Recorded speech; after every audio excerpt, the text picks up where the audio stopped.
reading. I know you all have been excited to see this. I'm excited because this is my first one, but it'll be the first of many. Please, please, please.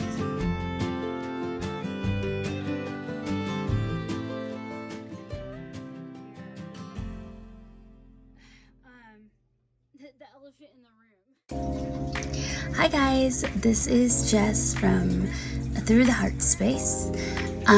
Welcome to today's pick a card reading. I know you all have been excited to see this. I'm excited because this is my first one, but it'll be the first of many.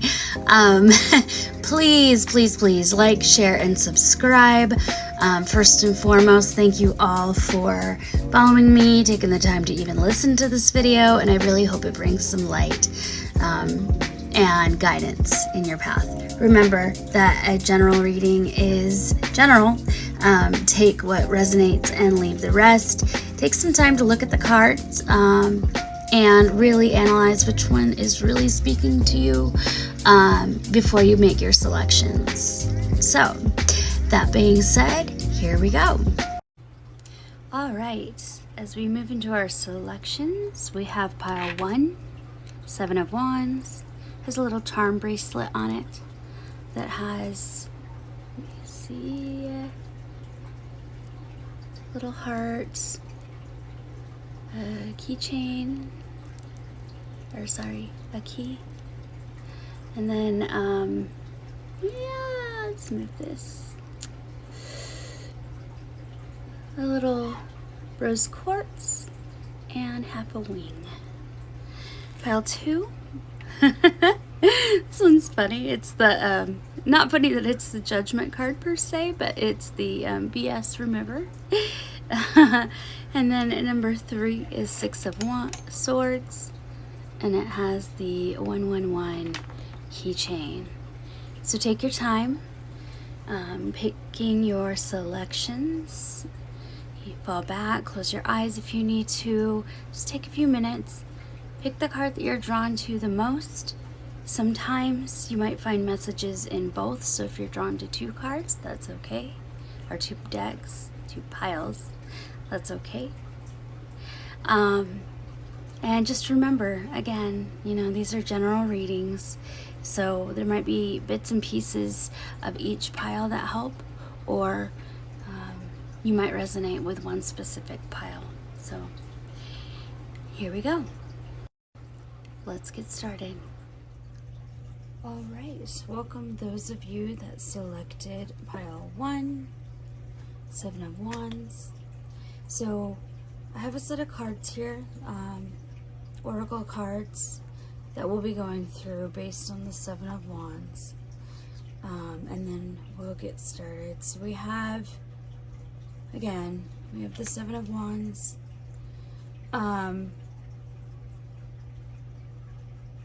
I think that this individual is moving forward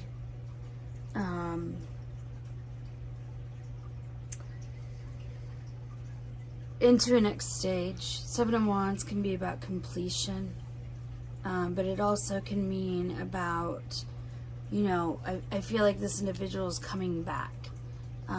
It's not just completion. They're coming back anew. They're protected. They've done their work. A general overall positive mindset. You can see that even in this individual, if I bring it closer to the camera, she is zen, she is one, she is focused. And I really feel that this individual has gone through a lot over the last few years. This sense of pride that you see on her face is a level of hard work that's been completed, ready to move into the next chapter. So for the oracle cards, for the 7 of Wands, well, you've already seen this. This is actually your affirmation card for the next 30 days. For those of you that follow numbers, you know, obviously you have the 7 here. You have a 3 and a 6 here. It's talking about praying. Make sure that you're heavily focused in the next 30 days. You've done a lot of work to get to where you're at. make sure you're focusing on praying, you know, to whatever it is that you pray to, whether it be, you know, God or goddesses, Mother Earth, universe. Just keep your mind in a positive mindset and pray for positive things and protection. Continue to pray for protection, because as people succeed, so does those that are not happy about, you know, you succeeding in your life. And I feel like that might be something, a factor within the next 30 days in this. Maybe some sort of jealousy. So just keep praying for your protection, just to keep yourself safe. These oracle messages are Oceans of Emotion by Bridget Rao. And you've got warmth, rage, illusions, and muse. I'm going to show you these in advance. Before we begin the reading, I'm going to set them up, and we'll probably explain these a little bit into the end. Just in essence of time. So we've got warmth, I miss you, your warmth. Rage, all of the anger I hold back is burning me up from the inside. I can see beyond the smoke and the mirrors now. Illusions, and you made me feel alive again. Muse. So, example, mentor, somebody watching and guiding in that direction. So I'm going to just set these up over here, and then we'll focus on those when we come back to that. So for now, let's dig into this Seven of Wands a little bit. I'm going to set this up here. Actually, I'll just move it right here so you can still see it.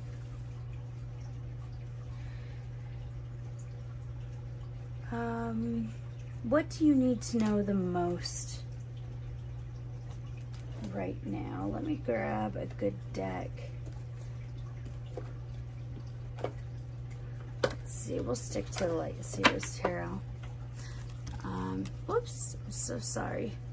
I'm still working on setting up my equipment properly, so this is a bit MacGyvered for those of you that are a little bit older and have seen that show. There is a new MacGyver too. I've seen both. The first one I was really young for, though. Okay, Seven of Wands. What do we need to know about this individual's next 30 days? What does pile 1, sorry. What does pile 1 need to know the most in general right now? Let's just pick a few cards.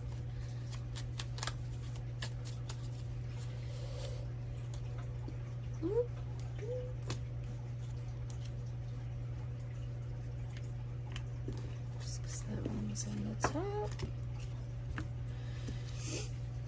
Okay. I don't generally do reverse quite yet in my readings, so we're going to turn these right side because I think the entire deck was essentially upside down.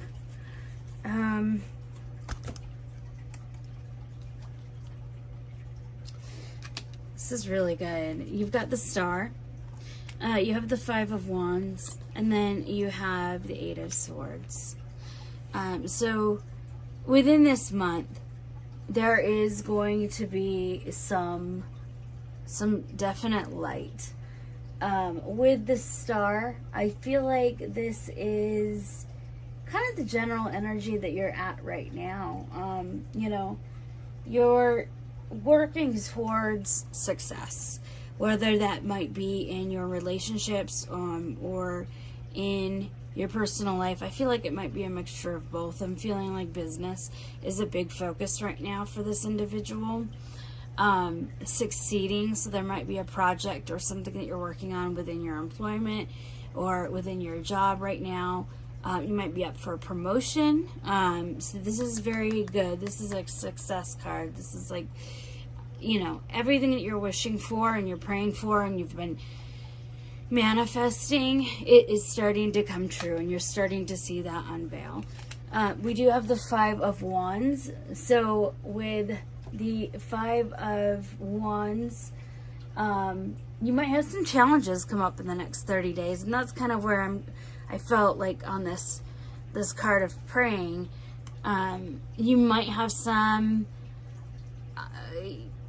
individuals in your life that are not necessarily happy that you are succeeding right now. And that can happen as individuals move from being complacent into that next level. A lot of the friends, so-called friends that we have in the life, start to come out of the woodwork and challenge us. Doesn't necessarily mean they're friends. It could be rivalries. It could be, whatever it might be. Coworkers, things like that. So just keep an eye on that in this next 30 days. Make sure that you are, doing your prayers daily, manifesting daily, focusing really on that positive aspect, and stay in this star energy. Regardless, you can see that, she's fully focused on the universe. She's fully tied in. And please ignore my crazy, messy nails. I wasn't really planning on doing this at 3 o'clock in the morning, but I couldn't sleep. And I owe it to you all. And I've been focusing some of my business stuff. So I was like, I might as well get up. So yes, just keep your head held high. She's focused on this. I feel like even if there was disruptions around her, she would still keep her head held very high, and just continue her process. The next card we have is the Eight of Swords. So with the Eight of Swords, I feel like, so you have a reflection right here of two different women, right?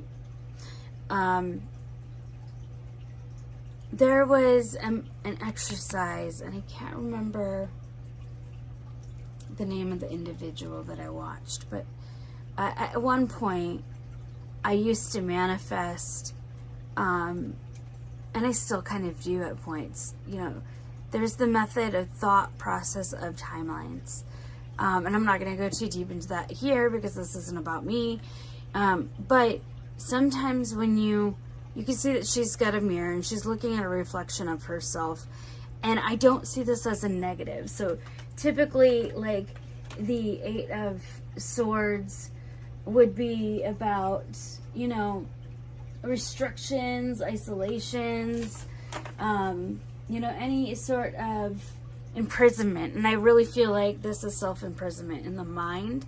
And that's why you see this mirror here is, she's letting go.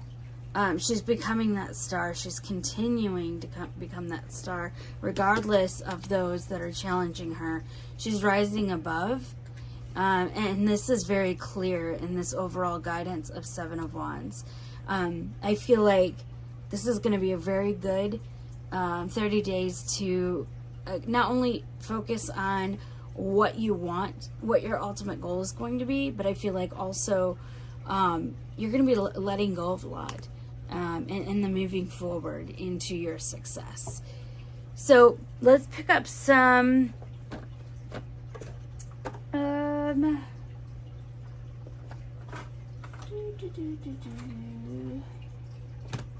let's pick up a few more cards around love life. So what's your love life going to look like in the next 30 days? For those of you that don't want to know, it's fine. You can go ahead and drop. I just do ask that you, if you felt that this reading resonated with you, please like, share, and subscribe. It really helps me grow my channel and grow my business. I'm a single mom. I'm trying to do this full time eventually, and grow this into a full business. So any type of support that you can provide is so beneficial to the ultimate success of my business. So thank you so much. Moving into our love. So next 30 days of love. What do we need to know?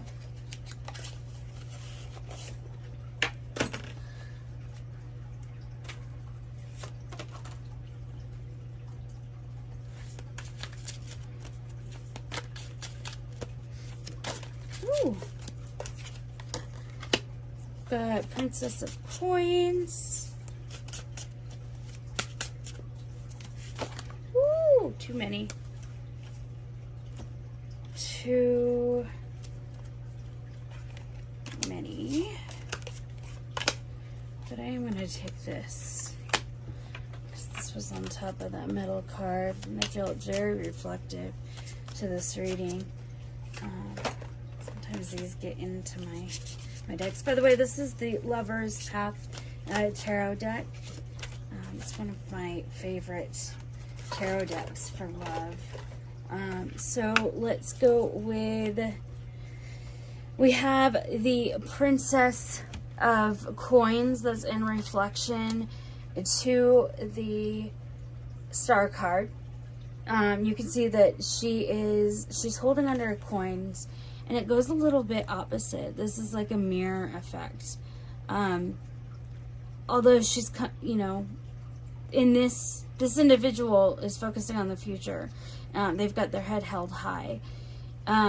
Within the Princess of Coins, you have her looking down at, you know, you've got this heart full of wings. You know, it's got two wings, it's got a crown, and she's looking back, reflective. So with the Princess of Coins, typically we would see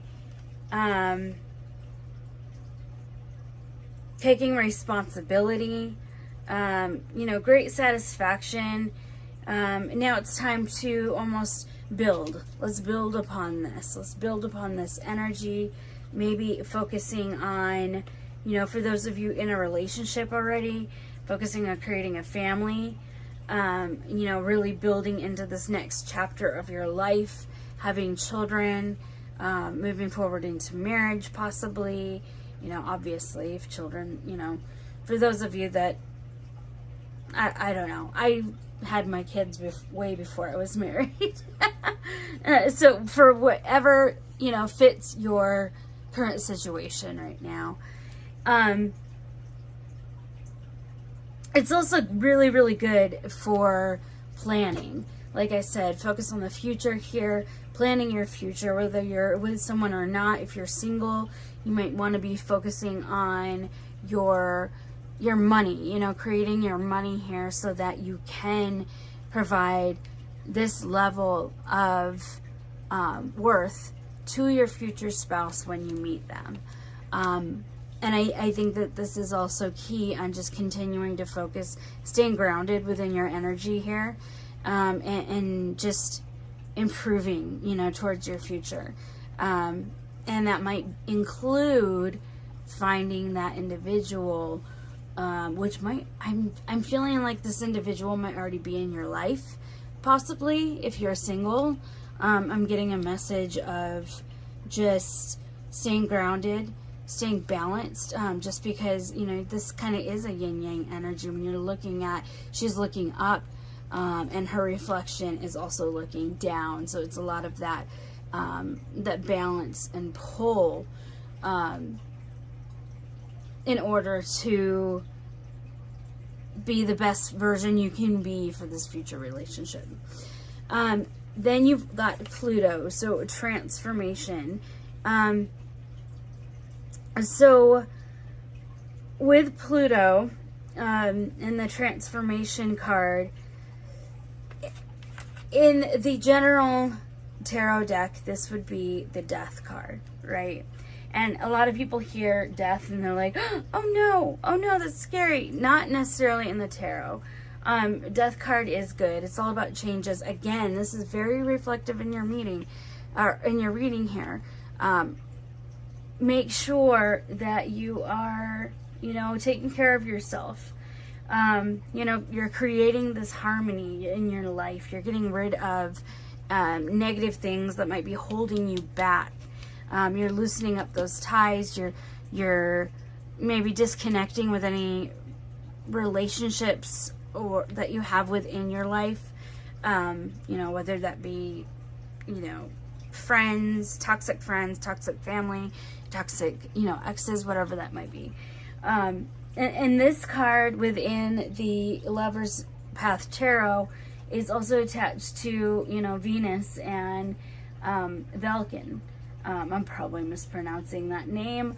But, you know, Venus didn't necessarily appreciate her husband's skillful craftsmanship. And, you know, she didn't hesitate to share her affections with others. She was very, you know, compassionate.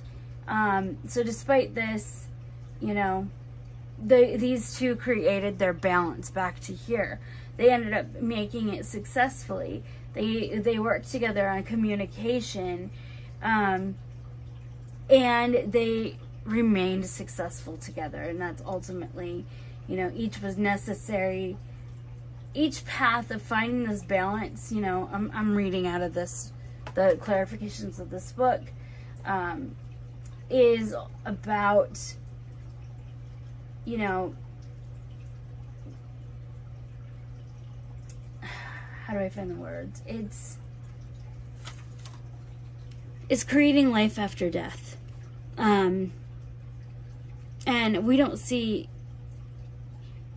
necessarily hardships here, but this might have happened in May for you. And it's just a signal and a sign to continue the path that you're on in your love life. And if you look back at him, and this is where, remember, I felt like this might be somebody that's already in your life right now. For those that are single, or for those that are married, this might be a renewal of vows or your relationship, as far as your interpersonal relationship, your love relationship with each other, letting go of the past, creating a fresh start, and moving forward. As you can see, you've got a man very much of reflection here, reflecting on what do you want in your future, what do you want in your path, just transformation. How do you perceive your future person to be?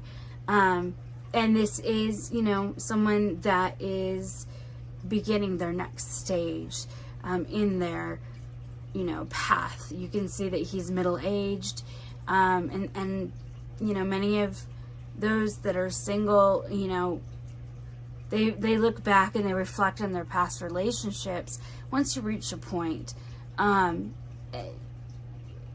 say, enough is enough. This is the person I want to be. This is the person that I'm creating myself to be.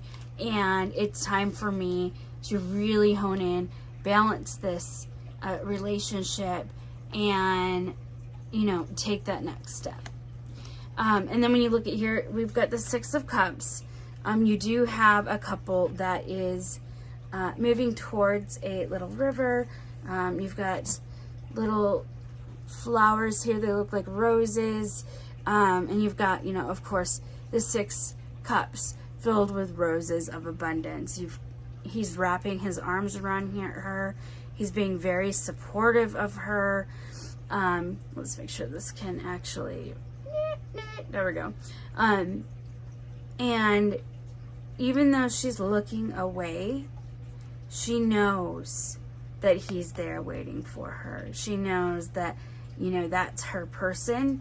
That is somebody that she can look fondly on and look back, you know, and knowing that they're right behind them, that they promised that they'd be there. This is also, you know, when you're looking at this card, I feel like the need to say, I feel like this individual, it has been in your past, and this might even be a great relationship or a friendship that's moving forward into its next stages. Not necessarily saying that this is going to be a commitment card. It might be more of a commitment in a relationship standing. So something might begin anew here. When we look at the 6 of, you know, cups, we see that, you know, this is all about nostalgia, gifts, innocent reunion. So you might be reuniting with somebody from your past in the next 30 days, that you might seek a relationship that might become your home, that person that you can lean on and guide you. Also be reflective. I feel like I need to say, although I'm so sorry, my cat, Lotus, she's my little, oh, well, she's going to come visit us. She's going to be a lot in my readings because she's just curious, and, you know, she's a character. You all will, I'm sure, get to know her well. She's a walking, like, if I were to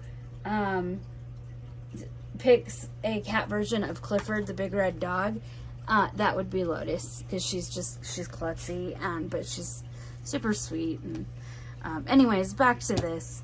I have a really good feeling about this. So before I let you all go, I want to get just a few more cards regarding this, you know, overall energy and this relationship, just to keep us on track for time. I do not want to run too far over here.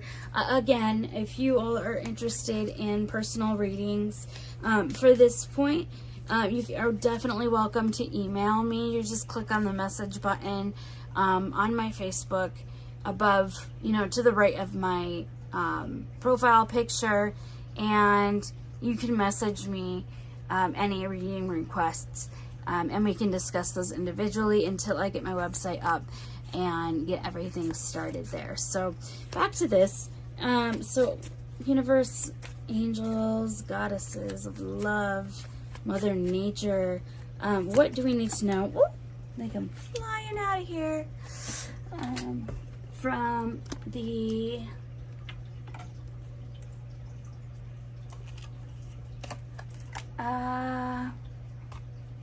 Romance Angels deck. This is my favorite deck. It's one of my very first decks I think I ever purchased. Well, both of these decks, you know, are. So, engagement. You know, I said there's no engagement here. There's engagement. Now, when you look at an engagement card, this does not necessarily mean, oh my goodness, you're going to get married in the next 30 days, because obviously that's not typical. But when we look at the engagement, technically it goes over here. I'm not sure why I said it there. You know, we've got this balance. This, you know, I'm feeling like this could be a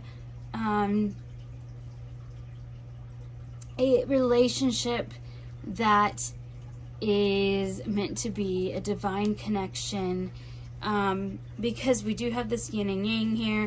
We do have this, you know, engagement. So this might be these individuals, these friends, or somebody in your life that is finally telling you how they feel. They're finally going forward to that next stage of commitment with you. So this is a really good reading. I'm super excited for you, Pile 1. And I do look forward to seeing your comments on how the next 30 days goes.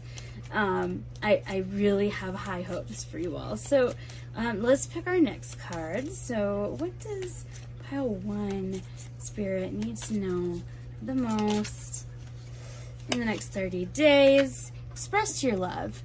So this goes back to this, you know, transformation. And sometimes love is not just about words.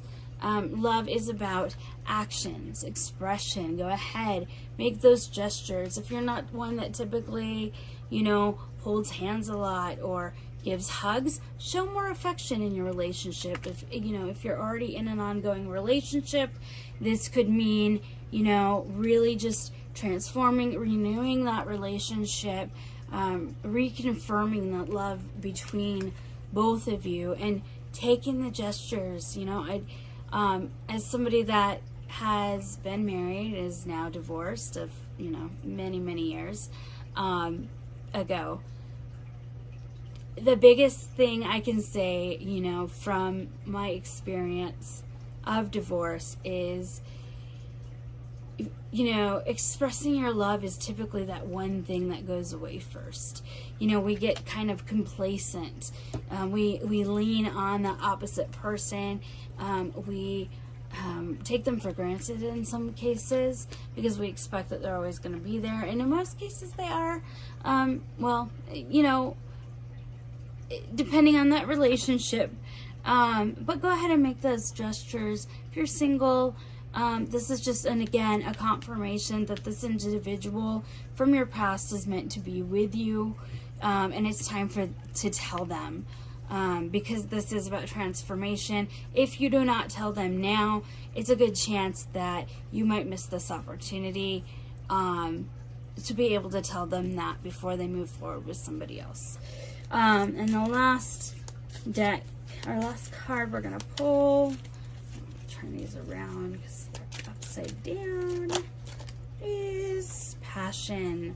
Okay, so for those of you that are in a relationship already, again, reconfirm a commitment between the two of you as you descend, because every relationship is, every individual is always changing.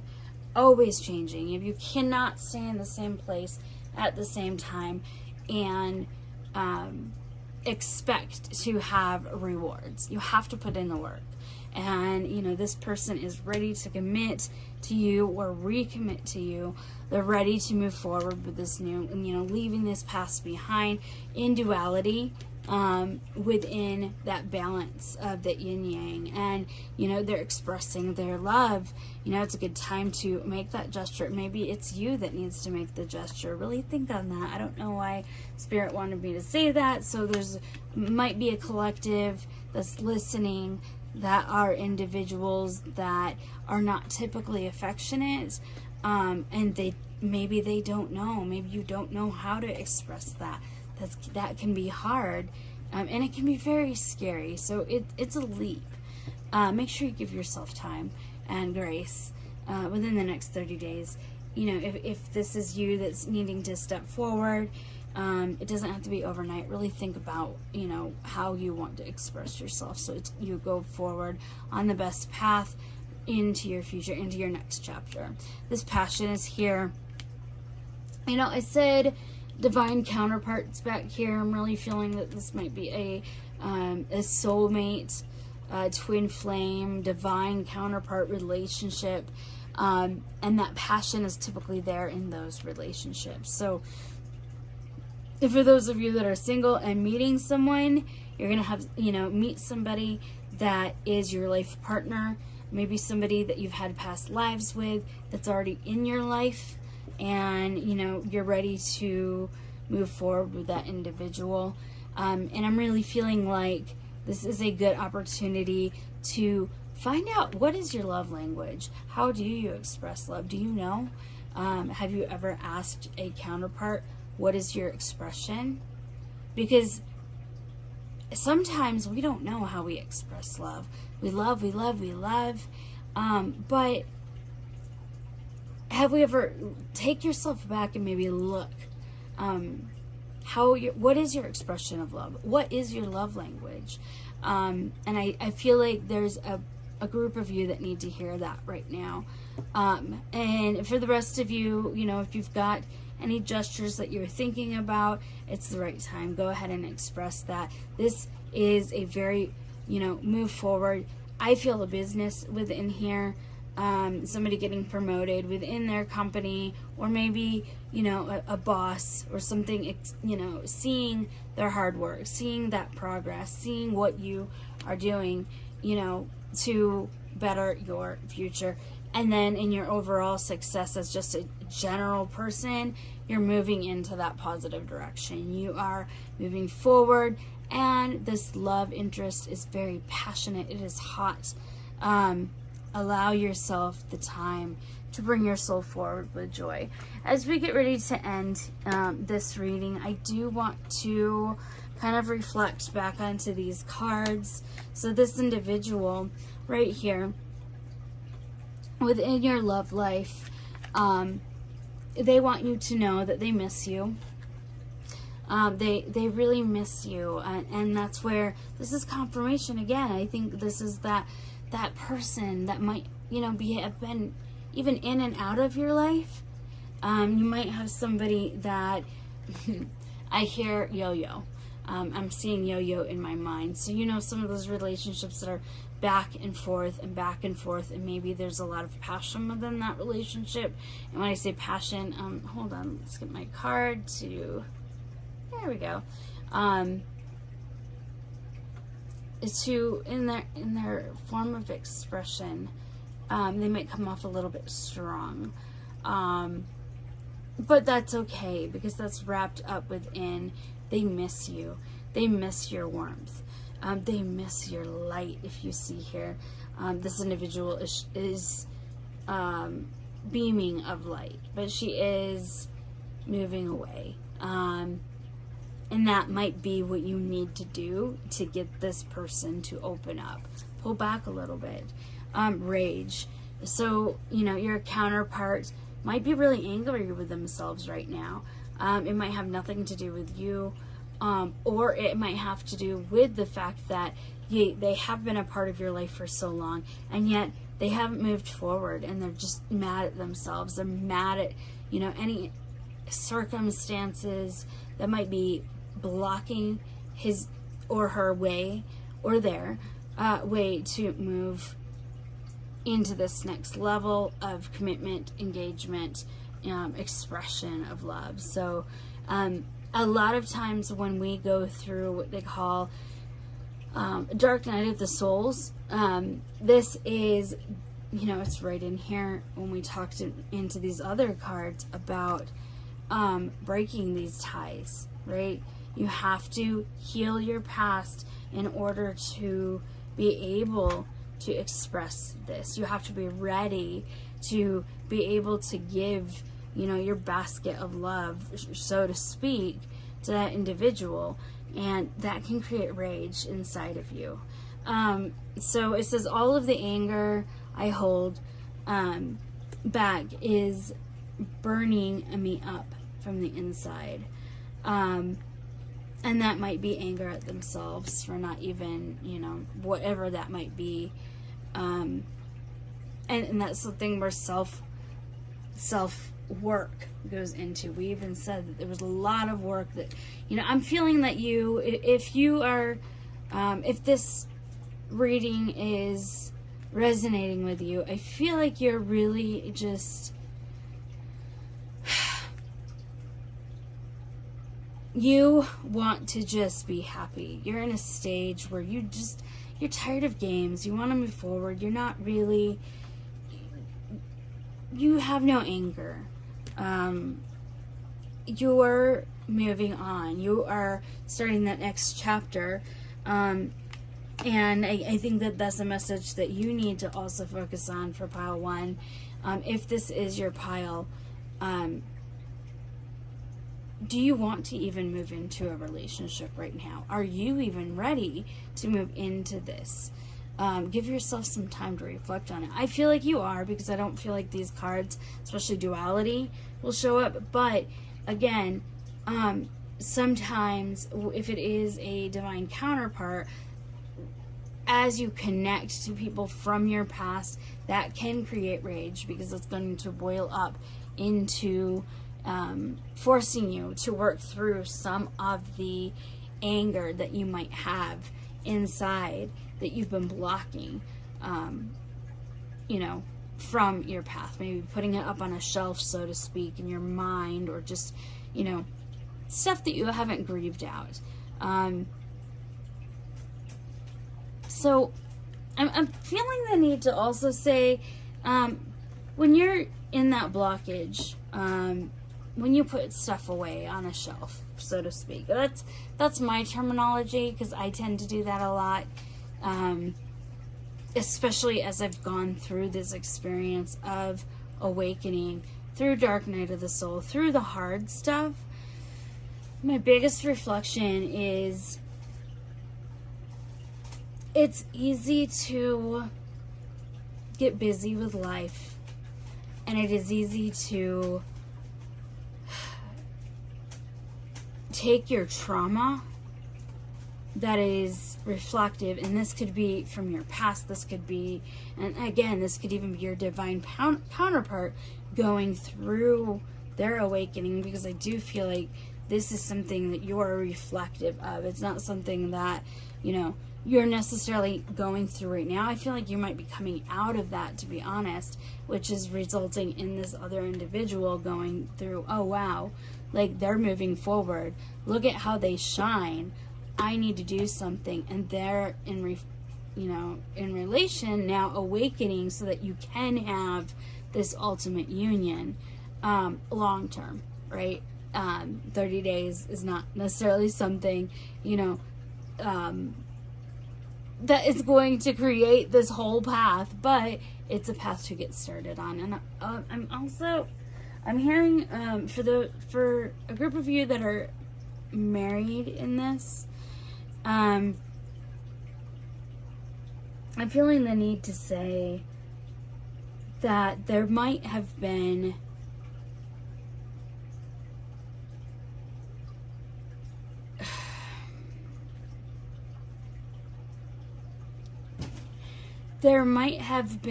a sense of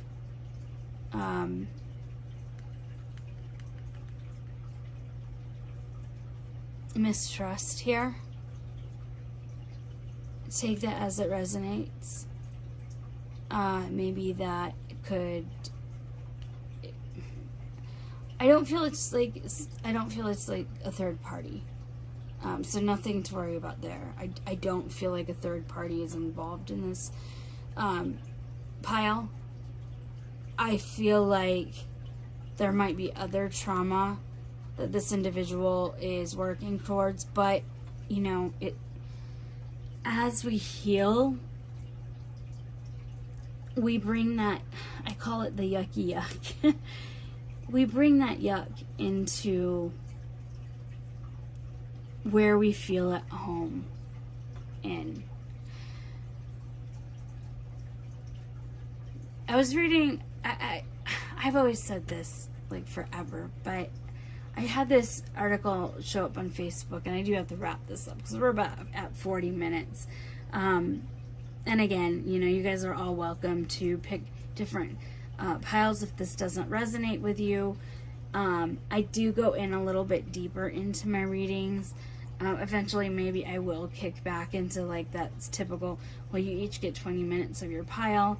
But I really want to make sure that you're getting full messages within your readings, and sometimes that takes a little bit more time.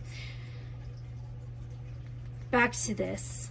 This might be a reflection of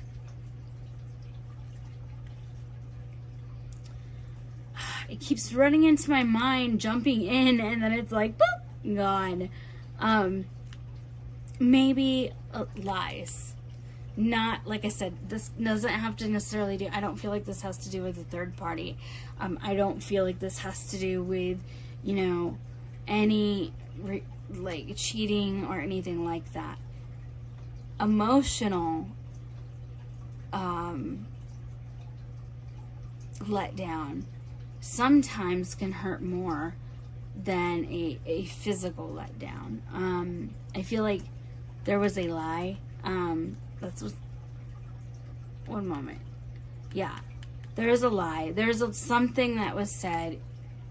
I'm positive this within the group that is, linked to this and is feeling called. This is their deck. There was a lie that this individual that's moving towards you is very loyal and is very dedicated. Sometimes to a fault. Because if you're so linked to something that you're not able to see beyond the mirror, we're about to move into this, and actually, like, let's move into this, because this might be that final chapter we need to see. So I can see beyond the smoke and mirrors now. So there was illusions. Like I said, there was illusions that this person was holding back on. They're looking back on it now, and they're being like, well, damn, now I'm angry at me because, I wasn't seeing all the value that this person brought into my life. And I didn't realize, for that group, I didn't realize I didn't have to lie. Maybe this person is just they tend to lie out of protection because they always expect to have to go into defense mode. That might go for a group of you. And now they're kind of seeing like, poof, that's gone. Now that they're seeing that, some of that anger is now, calming. It is the illusions, the numbness, so to speak, that this individual might have been feeling is now, coming, they're seeing it. This might also be a part of the ascension process of this duality right here. And this commitment is the fact that a group of you have an individual that is now free of the ties. They're coming out of that fog. As they're healing their trauma, and moving into this Zen, opening up into this passion, expressing themselves. It takes one step. So sometimes that first step is the hardest step. Now that it's been taken, now that they're able to express their love, those memories are coming back. That fog is, removing itself, and you're finding your home. You're finding your home. You're back at home. You made me feel alive again. Like I said, this goes into that home feel. Your counterpart is your home. No other relationship can reach that level. And you might have been searching for that in other people, which is what causes you some rage. If you could just, have known, that this alive feeling. Maybe some of you went through a separation in this stage, and now that those mirrors, you might even still be in a separation for a group of you. Now that those mirrors have removed, they're seeing that it was you all along. You've always been their home. And this is even before, they knew it was you before even meeting you.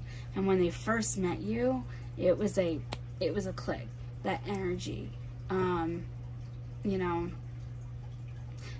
me, I always see relationship energy wise. If you look at the individuals, just their energy field, I always see it as blue and pink, and they just merge and they flow in through each other in duality, in balance, intertwining, interdependent though. Like the color doesn't fully change. You'll see some of the colors change, but then they also can, go back out and divide themselves into separate colors. So that's where this is. You cannot be interdependent.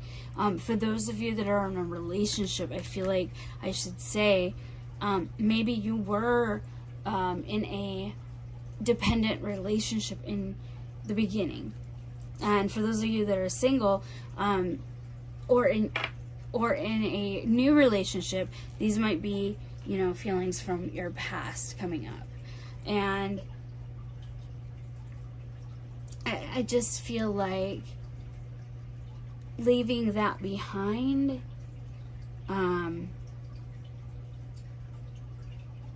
is really going to be a critical part of that duality. Because duality is, picture these two different people. Let me use, a rock as definition. And then we're going to wrap this up with our charms. So, when you have two individuals,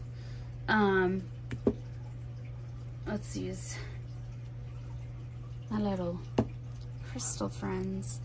I know that this is Lupus Lazuli, and I need to look this one up because this is a new one to my collection. Anyways, you get two individuals, right? You have this space. So if you've got two individuals trying to balance as one, in all of the energy in all times within this relationship, right? You're going to start to become complacent at times. You start to become so absorbed into this relationship that you, or this might be past relationships, that you tend to cling, right? You have to have them. You have to have them. You have to, they have to, I'm feeling financially even sometimes depend on you. And when that happens, there's no growth. And as time changes, without growth, you're going to become stagnant, which is kind of what we were talking about here. And so when you have a solid relationship, you should have two individuals that have interdependent lives. This one has their own life, own, status, and they love them, have that balance with themselves that they're ready to take this step.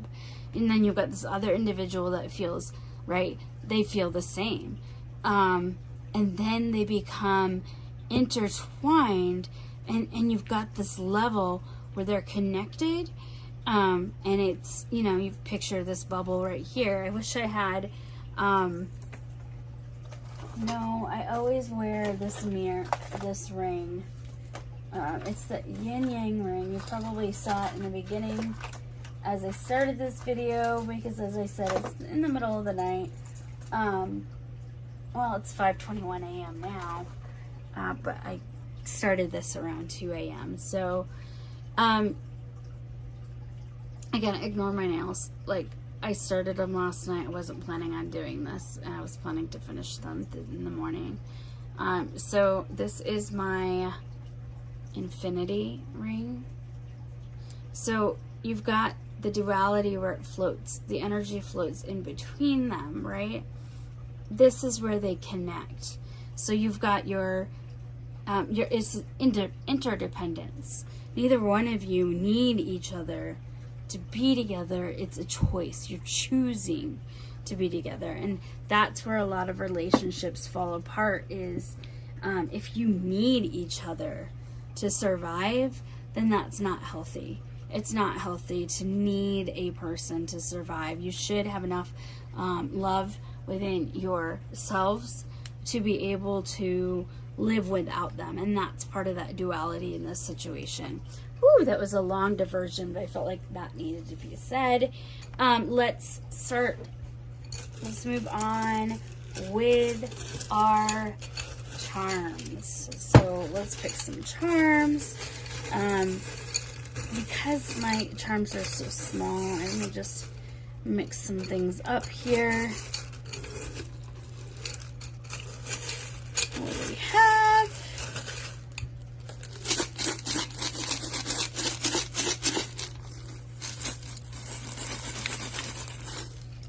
Good, I fell out. Okay. I'm trying not to pick up all. I need to get a different container for this so it's not all just letters. Here, let me just choose a few letters, and then, oh, this one keeps sticking out. I'm gonna pick this one, and then just let me just focus on some charms from over here. There we go.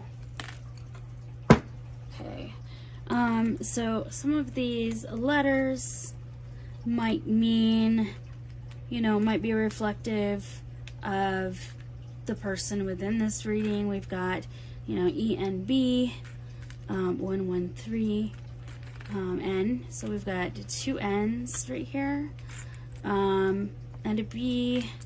We've got two E's.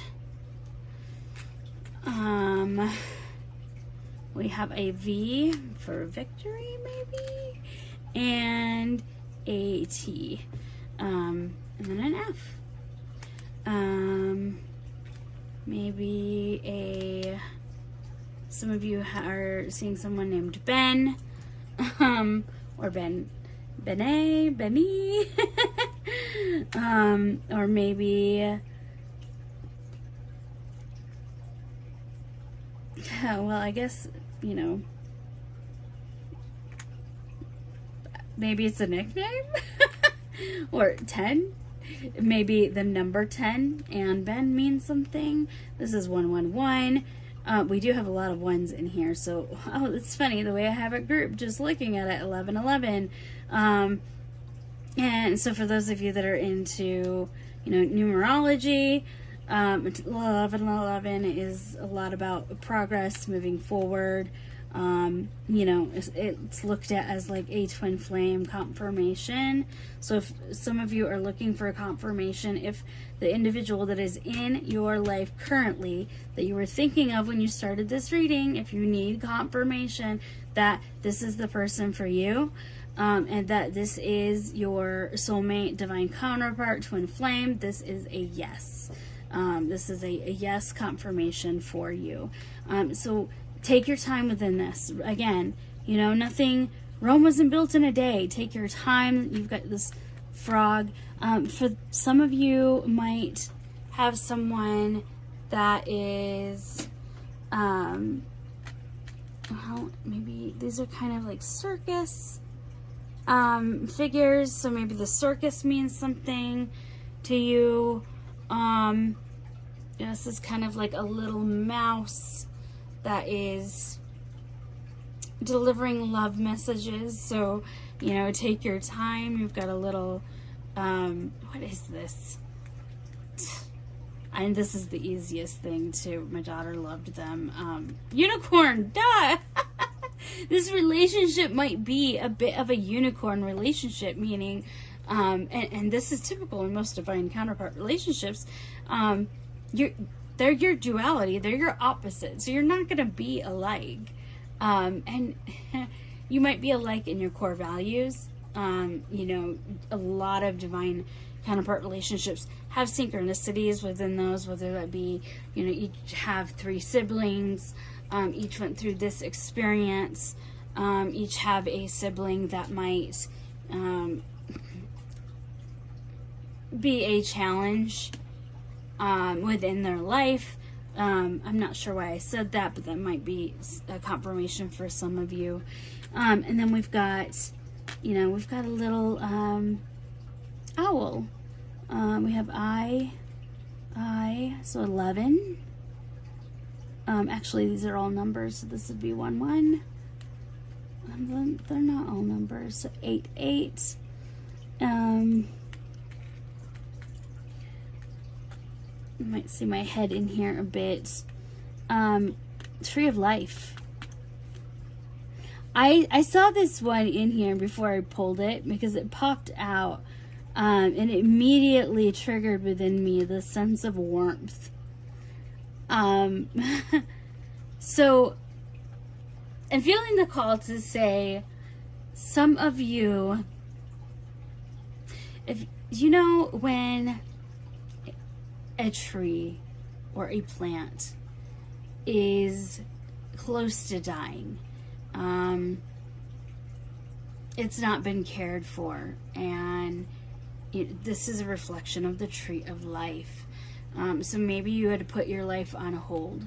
You were in this numb anger state, and the littlest thing can create change for an individual. So this tree of life is starting within you, and that's where, but from a general perspective, I'm really feeling the call to say, you're on the right track of your mindset and how you're thinking about, you know, your future. You're starting to know that this is the way you need to go, and that your business, I feel like your business, your sense of purpose, that's exactly, thank you, Spirit, sense of purpose is becoming renewed again in your life in general. Some of you might have been holding back, going slow, right on that edge of being like, I'm not quite sure if I should or if I shouldn't. And, you've got your little, oh my gosh. What? My mind is blank, but you guys know this sport, tennis.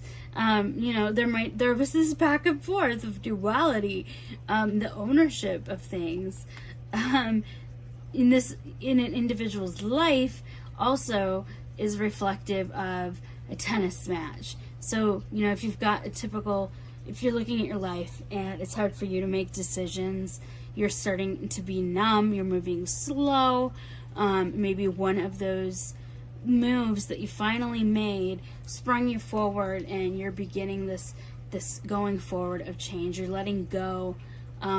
You're leaving this slowness. You're leaving, this back and forth behind, and you're a bit of a unicorn, and you're going to find a lot of individuals that are back into a relationship perspective, that are in twin flame duality, spiritual level, union level relationships. A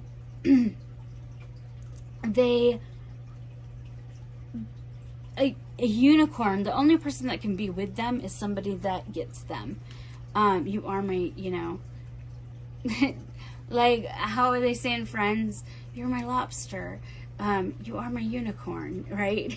There's nobody else like you that gets me. And I've tried and I've tried, but I can't find that person. It's always been you.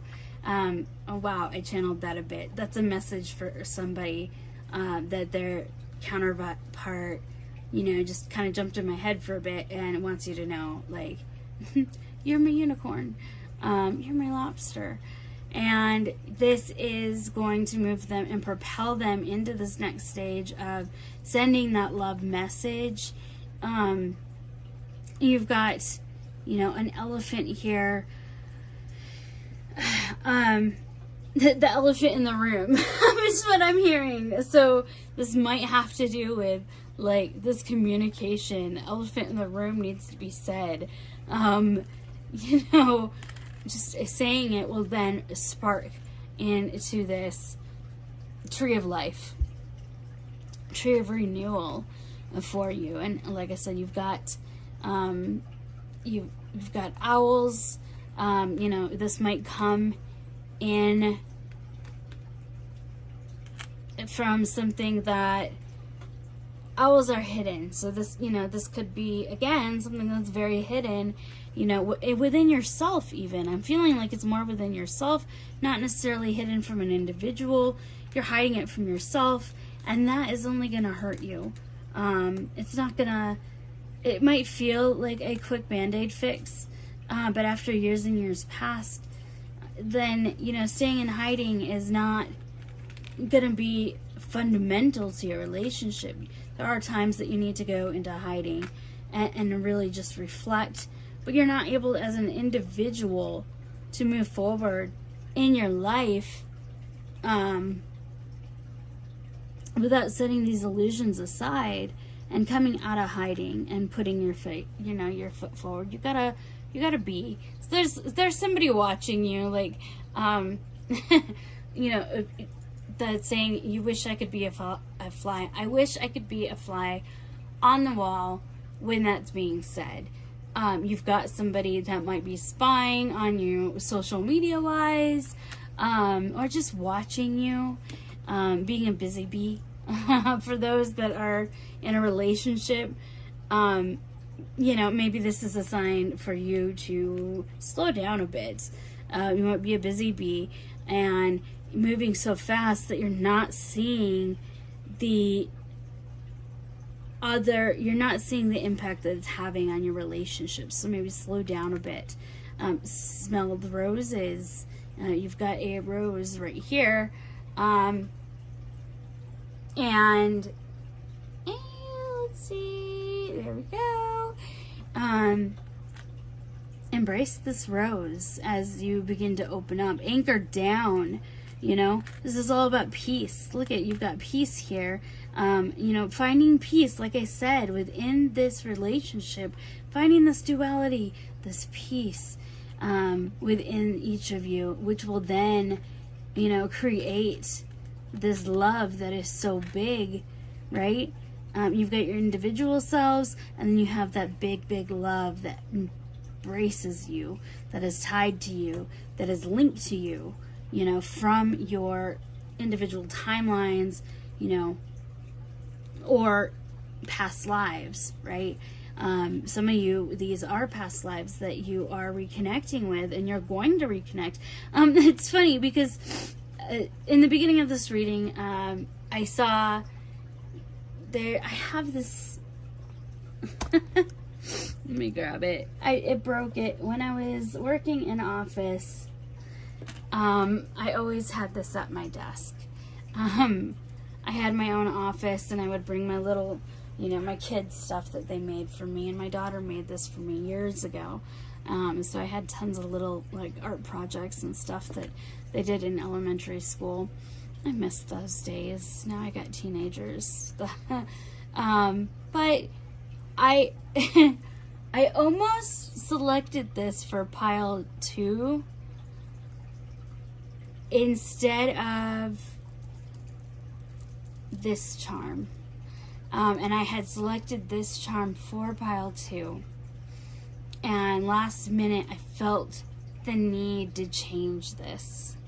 I didn't feel like the objects I had on the top were correct, and I chose this one. I chose the sloth, which is funny that this one comes up.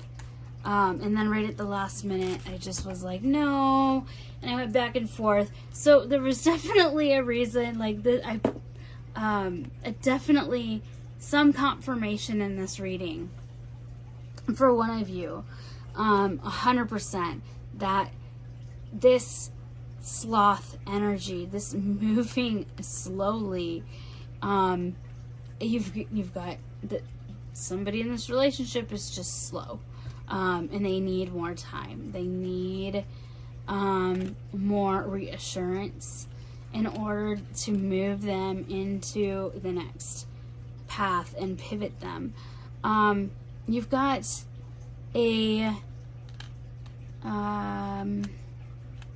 like a dragon here.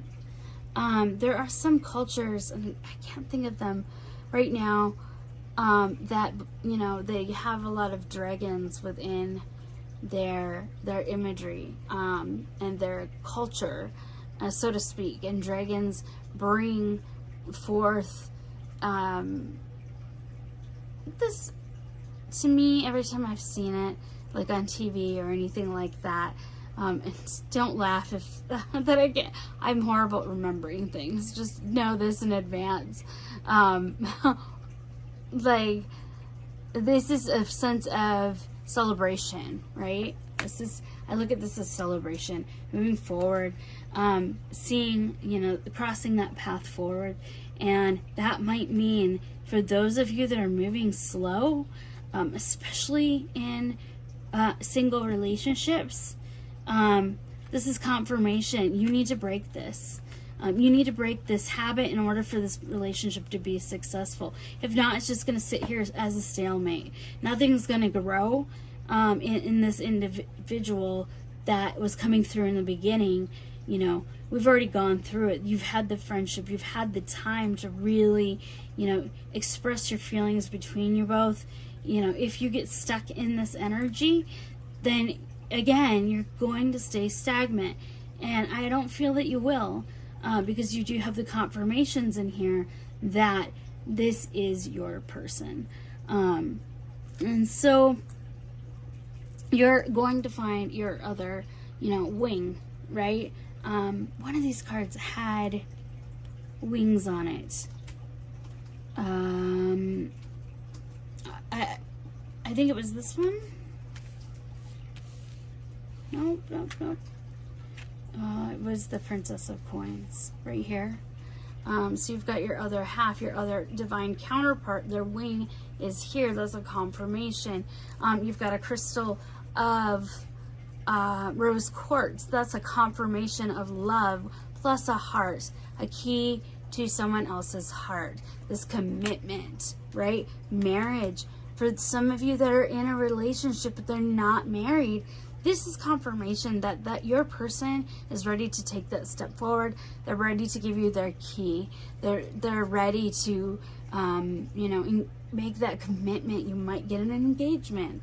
I feel a few of you, spirits screaming at me that like you might get in the next 30 days, you might get this engagement ring that you've been wanting. Rings did not show up in this, so that's another reason why I'm really looking at this as more of a commitment basis.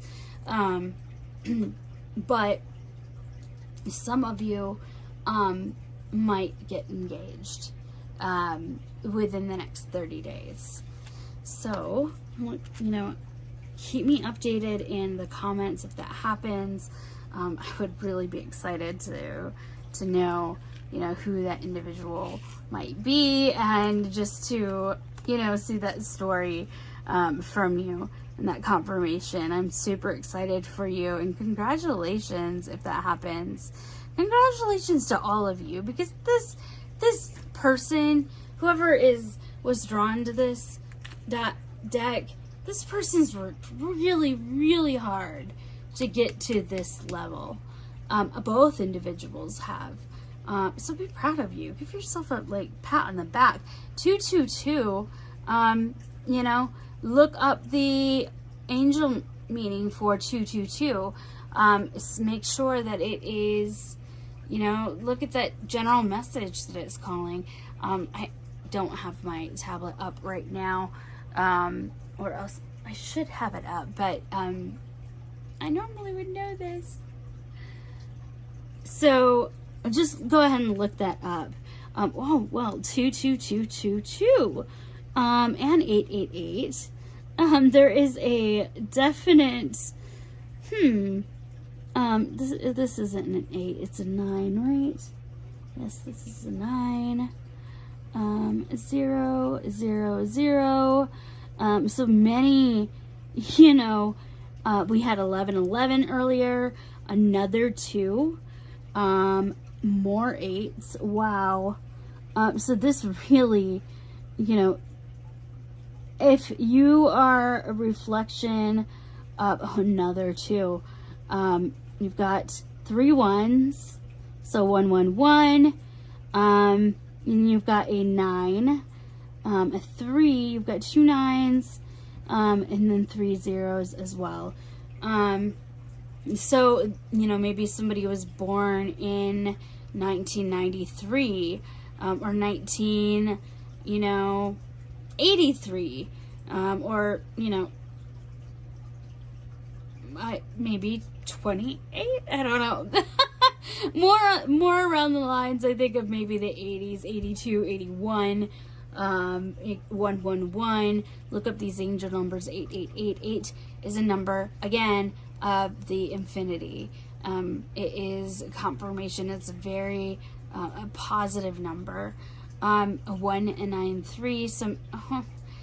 I actually reflect a lot to the numbers within here. 193 happens to be, or any form of 193. 913, 319. Just these 3 numbers in my life, anything major that's happened in my life has had these numbers linked to it. And you might also feel drawn to these numbers with experiences within your life. Maybe there is some form of trend within the date, or things like that. For mine, for instance, and I'm going to go through all of them. My grandma passed away on, March, so 3, March 18th. And so, or March 19th, sorry. I was looking at these 8s. And so, again, it was, 319. And, that's just a tiny fraction of what that number means to me in my life. So Maybe some of you were born on, maybe February 8th or February 18th. Just whatever it may be.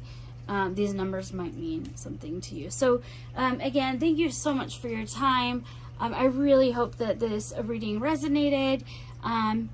Please, again, like, share, and subscribe if you feel drawn to. And have a great rest of your day. I'm seeing the sun come up here, and I need to move on to the next reading. So take care. Talk to you soon. For those of you that chose the BS Remover, the pile 2, the Judgment card, card 20, maybe 20 has something, some sort of pull into your life. Welcome to your reading. Right off the start, I really appreciate you taking the time to listen. I will start this out by saying I am still learning all of the technological stuff around being a social media, all the social media stuff, and all of the technical stuff to create the videos for my page. So might be a little bit MacGyvered right now, but I'm hoping, sorry if you see like the screen moving or anything. It's just me bumping my head into it because I know you guys didn't want to see my head throughout the entire reading. I'm just holding back right here. So I have been really excited to jump into this, honestly, and I didn't say this kind of in the beginning, but then this might have something to do with this, and if you chose this reading, this might have something. This might be something you're going on within your life. It's been this sense of like mirroring, one step forward, 12 steps back. So I don't know if 112 is something that you resonate with. Just saying, putting that out there. I started this reading about a week ago.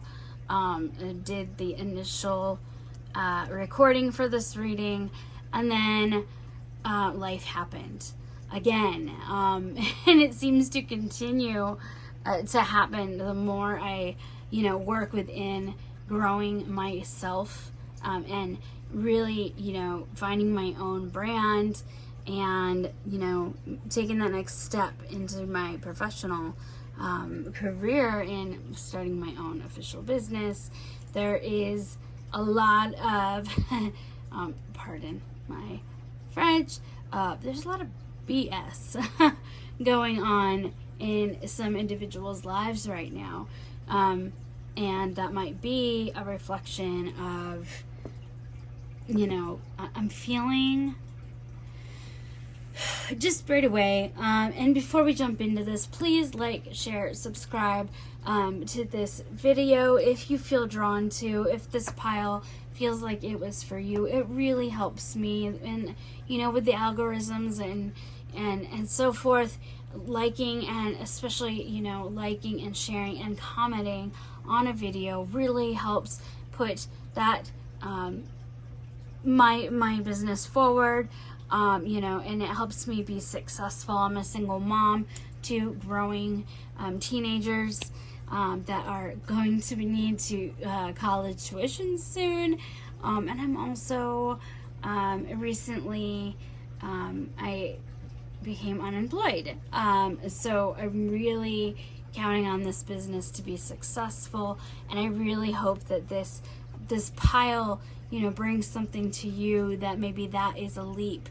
Maybe it's a sign that you need to take a leap in your life, something big, to get to this place. I'm going to be 40 next month. And so for me, I've been working since I was 17 years old, since all before any of, I was just a kid.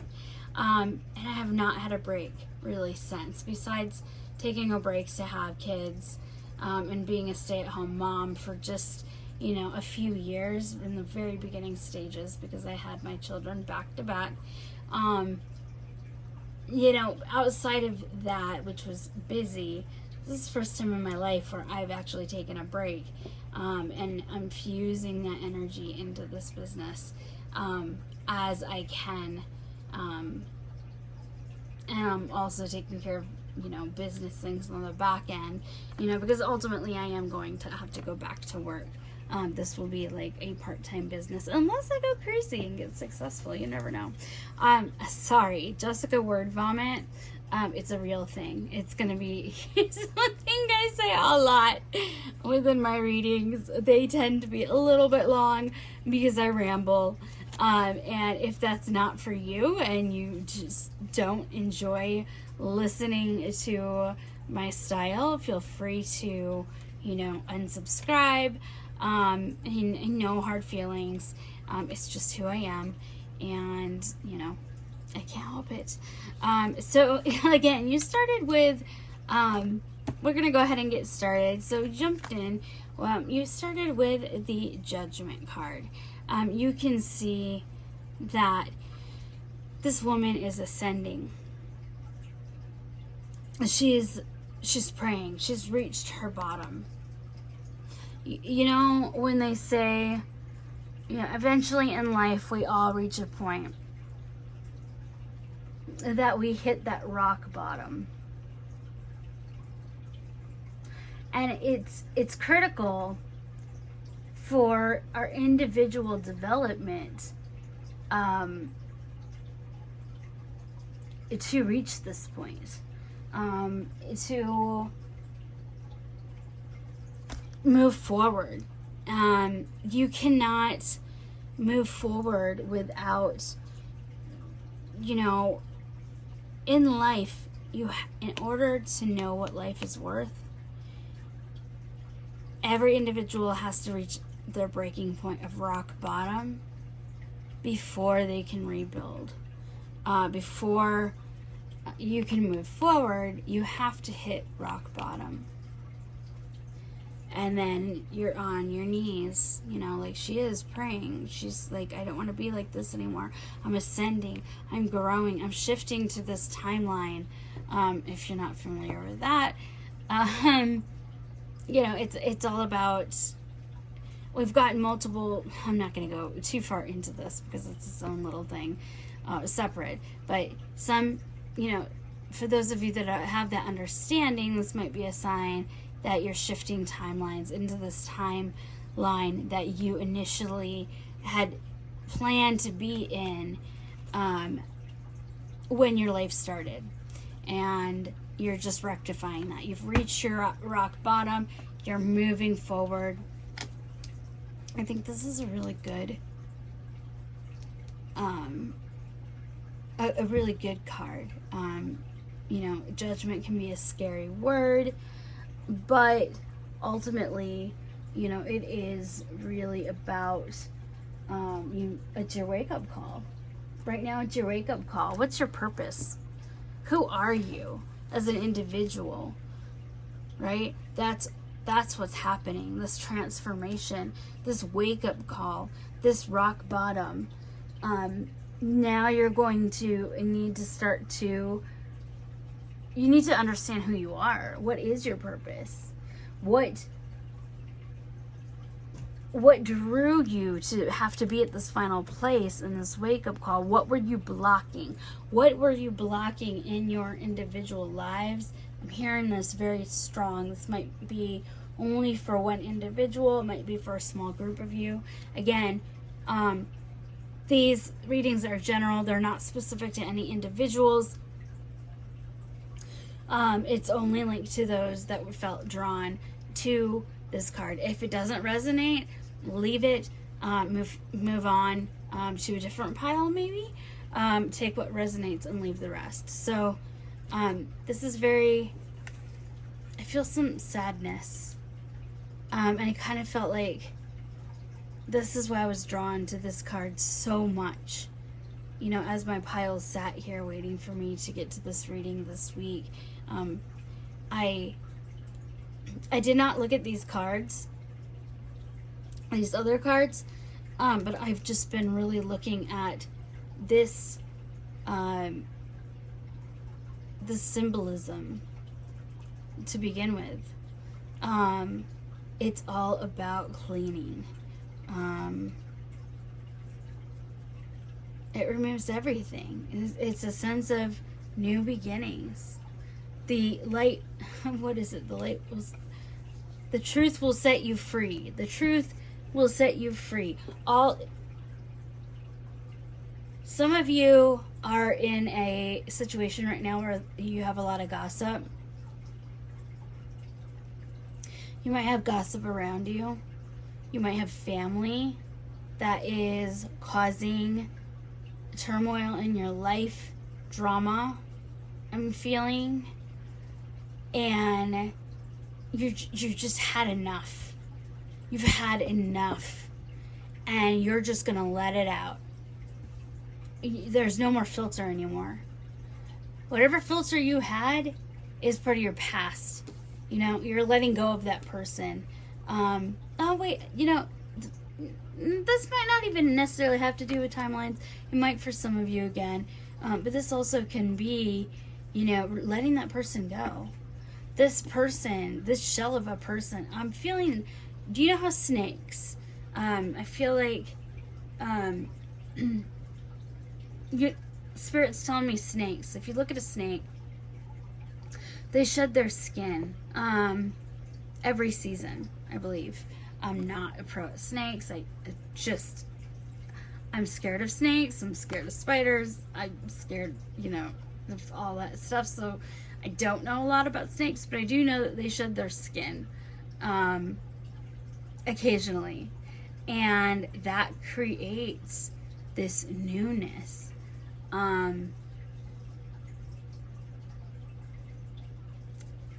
Back in the beginning, back when it was pure.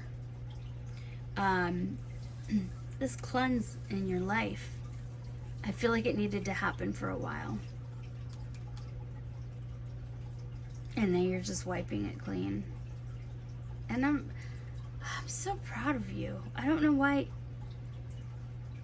For some of you, someone in this group,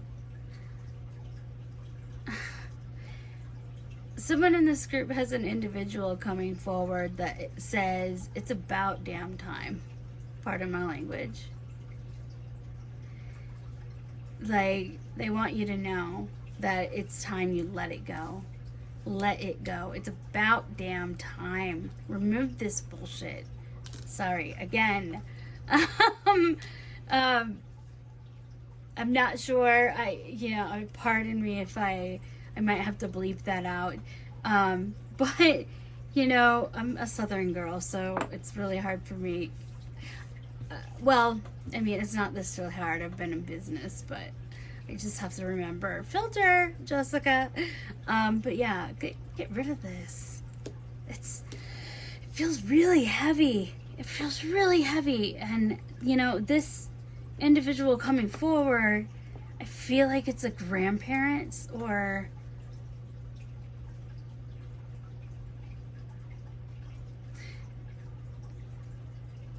some female presence. I feel like it's grandmother, aunt,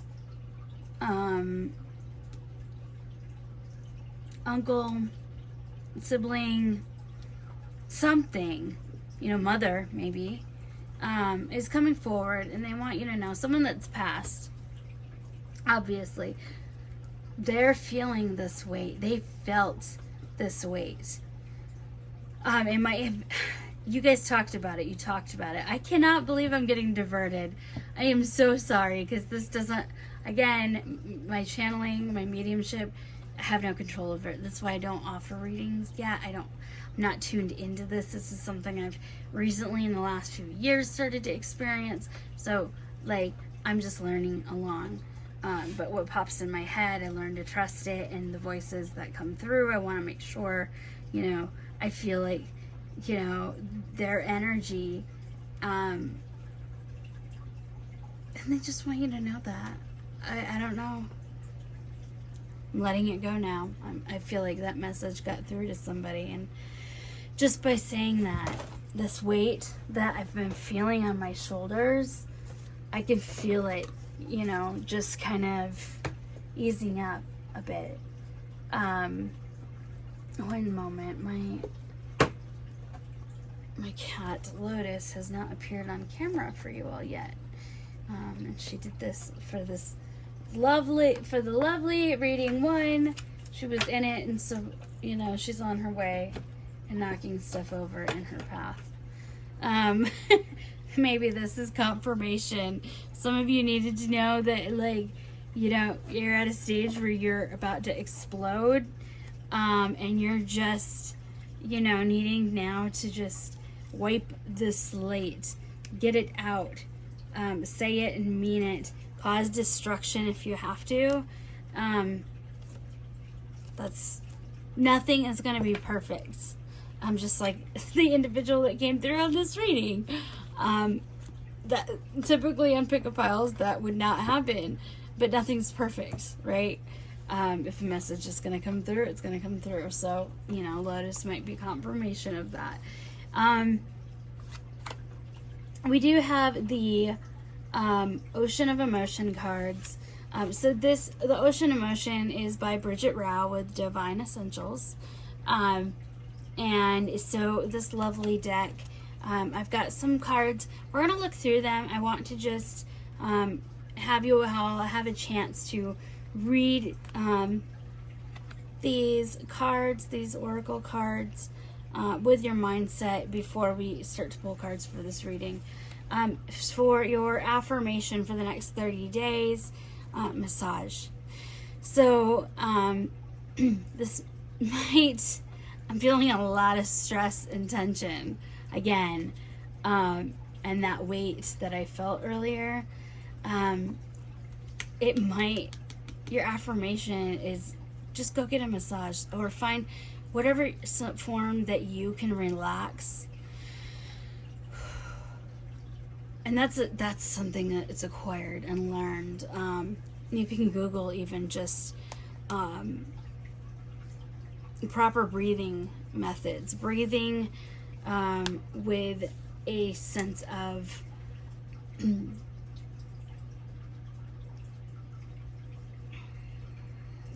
I don't know, someone said thankfulness for life, but as a way to like feed our bodies what they need, and just give that back to yourself. Get a massage, take care of yourself. Something in this pile is just saying, like, hey, self-love, self-care, don't forget it. You're going through a lot right now. You need to take the time to take care of yourself a little bit. I'm going to set this one off to the side. And then, so we've got these three. Nobody cares. Isolation. Oh, well, it's not wanting to zone in. There we go. Here we go. Isolation. Nobody cares. So there's this card. Again, I'm not going to go too far into these or read these per se. I want these just to be on your mind as I'm pulling the cards for this reading. I know what I want, and I can't stop until I have it. Focus. I have so much to say here, but we're going to wait. I want to see what the other cards, come through as. I'm just miserable. I'm really tired of pretending I'm not. Sad. Yeah, this reading, whoever picked pile 2, gosh,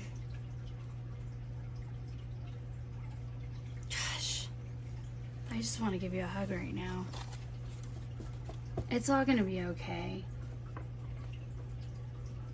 And I know that those are just words that people say that I typically hate to hear when I'm going through something, because that's the first thing people say is, it's all going to be okay. And sometimes it's not, I'm not going to sugarcoat things. Like, I have pinned on my social media brands, I'm not going I'm going to be respectful, but there's a level of respect where it's like, I'm not going to sugarcoat things.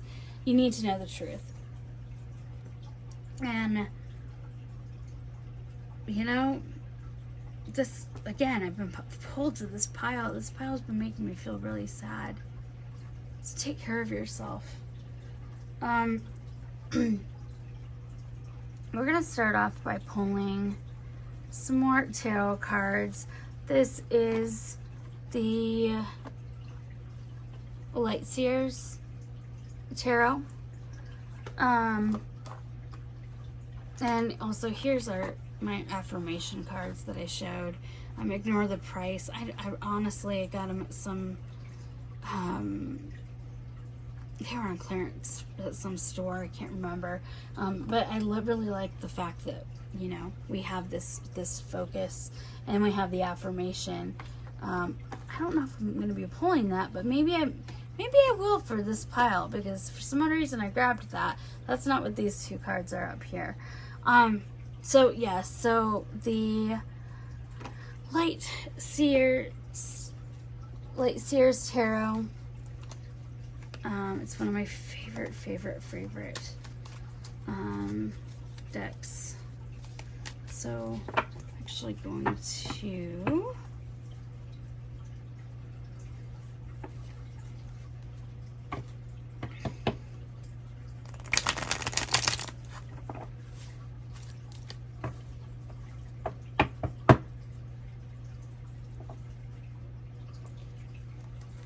okay. I'm gonna shift one more time.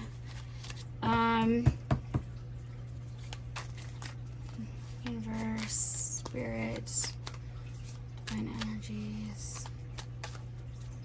What? Oh. Just too many.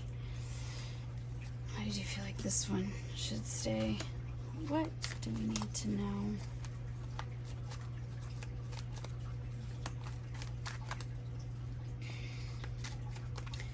Pile 2, General, Spirit, Universe.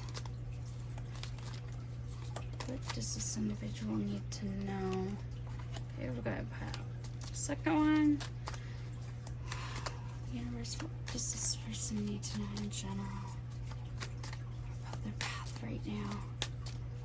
Where it stands. What does this person need to know?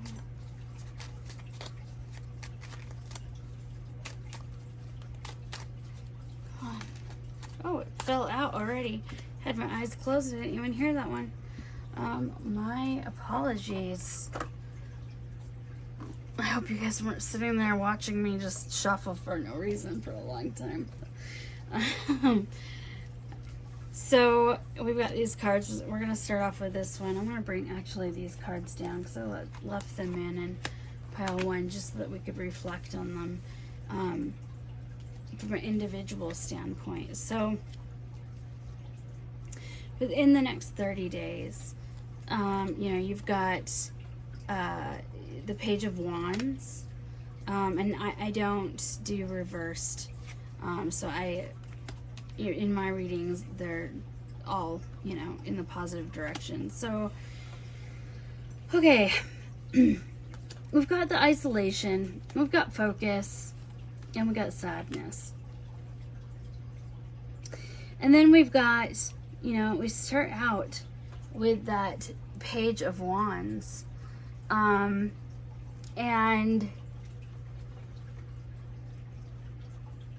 it's like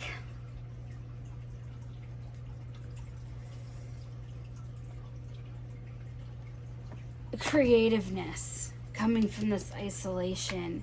I think for some of you, this might be a small group of you. I'm feeling this started with COVID, this isolation. But within the isolation, as you are starting to, I'm really feeling like this pile is going through a dark night of the soul. If you're not familiar with that terminology, Please Google it. It will give you many answers of what it means. But it's a part of an ascension process that, you know, individuals have to go through before they can move to that next level of light. And, you know, it's a term a lot of people don't know. It doesn't mean that you're not going through it. It's a part of growing in your life. You're going to go through many dark night of the souls in your life. Anytime you need to move to or be propelled to that next level, the next chapter, you're going to have to let go of pieces. You can't just stay in isolation and hold on to them, because then you're going to, you know, create nonstop weight on your shoulders, and not taking care of yourself is going to impact. I feel the need to tell some of you to focus on your health. Maybe go get a checkup. But I just feel like one of you needs to know, even if it's just one or a small group of you, focus on your health, and then, you know, embrace this child within you. It's okay to start new. It's okay to start fresh.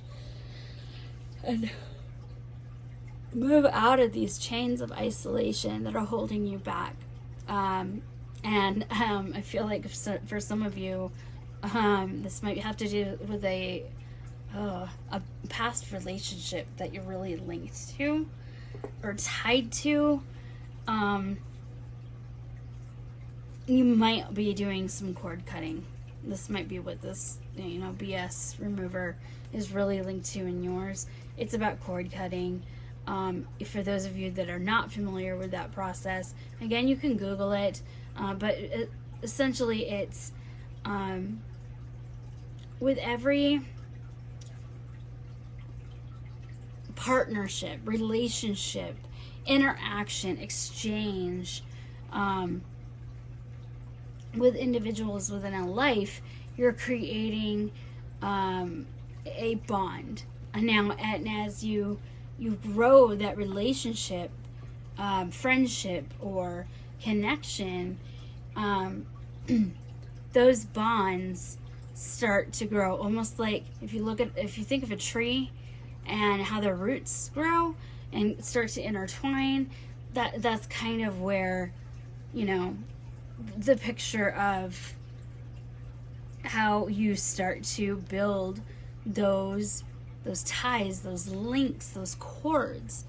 And so for a small group of you, that might mean that it's time to cut some cords, maybe with a specific relationship or multiple relationships. Maybe it's a mistake that was made. I also am hearing maybe in business, a decision, a bad business decision. Maybe some of you might be in business with your friend. You might have made a bad decision that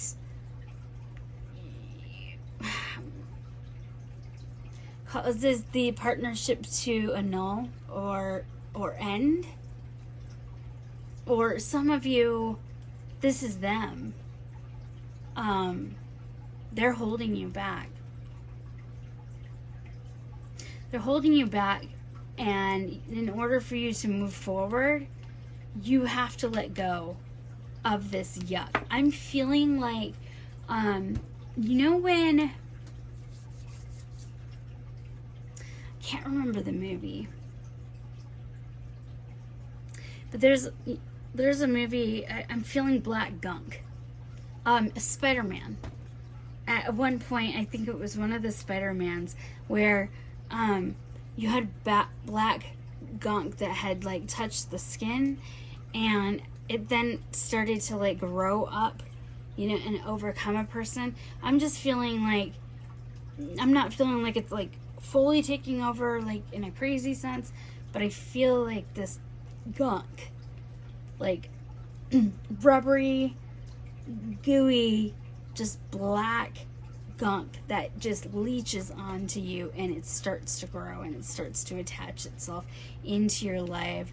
You know, think of these lights as different like links, different chords within your life, to build that you need. So you've got your core here. Think of it this way. These are zip tied together so they can't separate. This is what, the cords that you need to survive.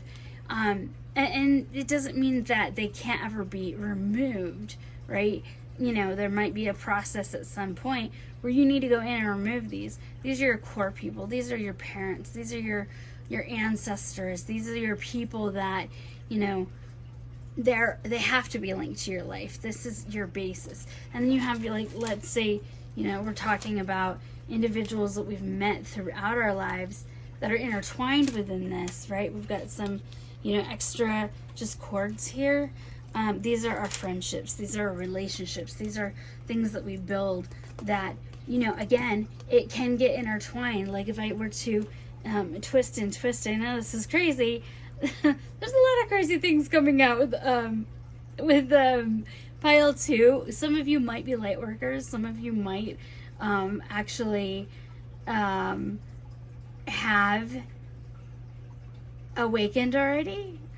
This might be like a little bit in your past. Again, see that she's ready to move forward. She's moved past her isolation.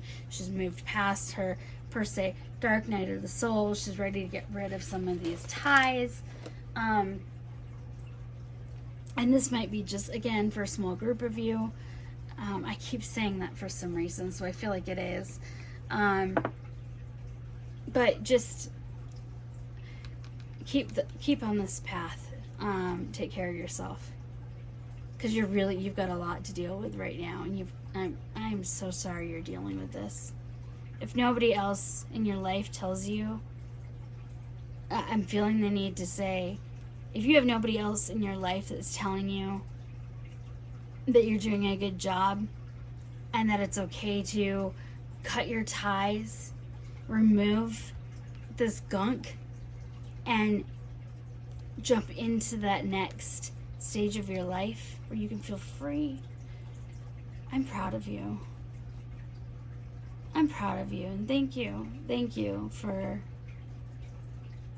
being who you are and everything you do. I feel a sense of warmth, and that might be what I was feeling, that same individual that I was feeling coming through in this beginning. If nobody else is gonna say it, somebody needs to say it. So I don't know you, but I feel like you need this message. Keep going. It's worth it. So 3 of Wands on the next card. So we have 3 of Wands. 3, wands are a fire, creativity again. And we've got wands within this. There's a lot of creativity, a lot of good things happening. And so wands is about expansion. There might be some travel in your future. It's also just about the teamwork, might be in your future. That might be something that, if you're in a space in your life professionally, just keep in mind that, you need to loosen the grip a little bit here within whatever you're focusing on work. For some of you, again, I'm feeling drawn to that. Work with your team. There's no, so to speak, I in team. But that's a message for a small group of you. For the rest of you, I'm feeling like, you see this reflection of this individual. Although they're holding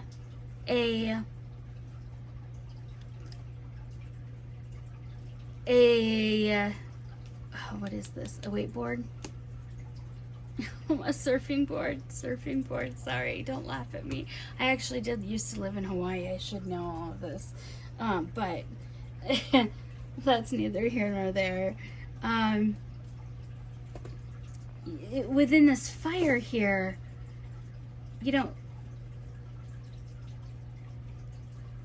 this might be a fire sign that's coming through in this. That might be confirmation for some. Again, Leo, Aries, Sagittarius are all fire signs. Leo being a fixed sign. So Three of Wands it might be confirmation of that, but I'm also looking at it more so of this first dark night of the soul was so hard. The lessons you learned in the last short time, some of you maybe years, last 3, you're in the number 3 years. Three of Wands, that's funny.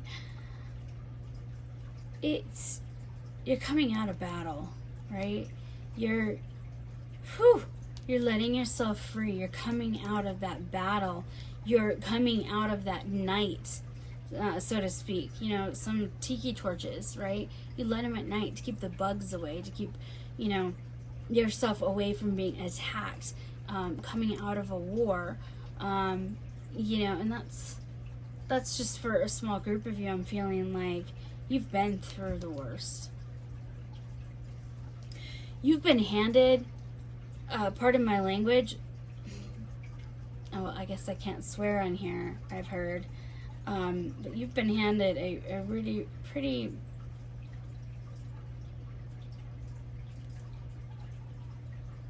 bad, pretty shitty deal. Yeah, I'm just gonna say it. I hope this, doesn't get pulled. Again, I read a certain way. I have no filter.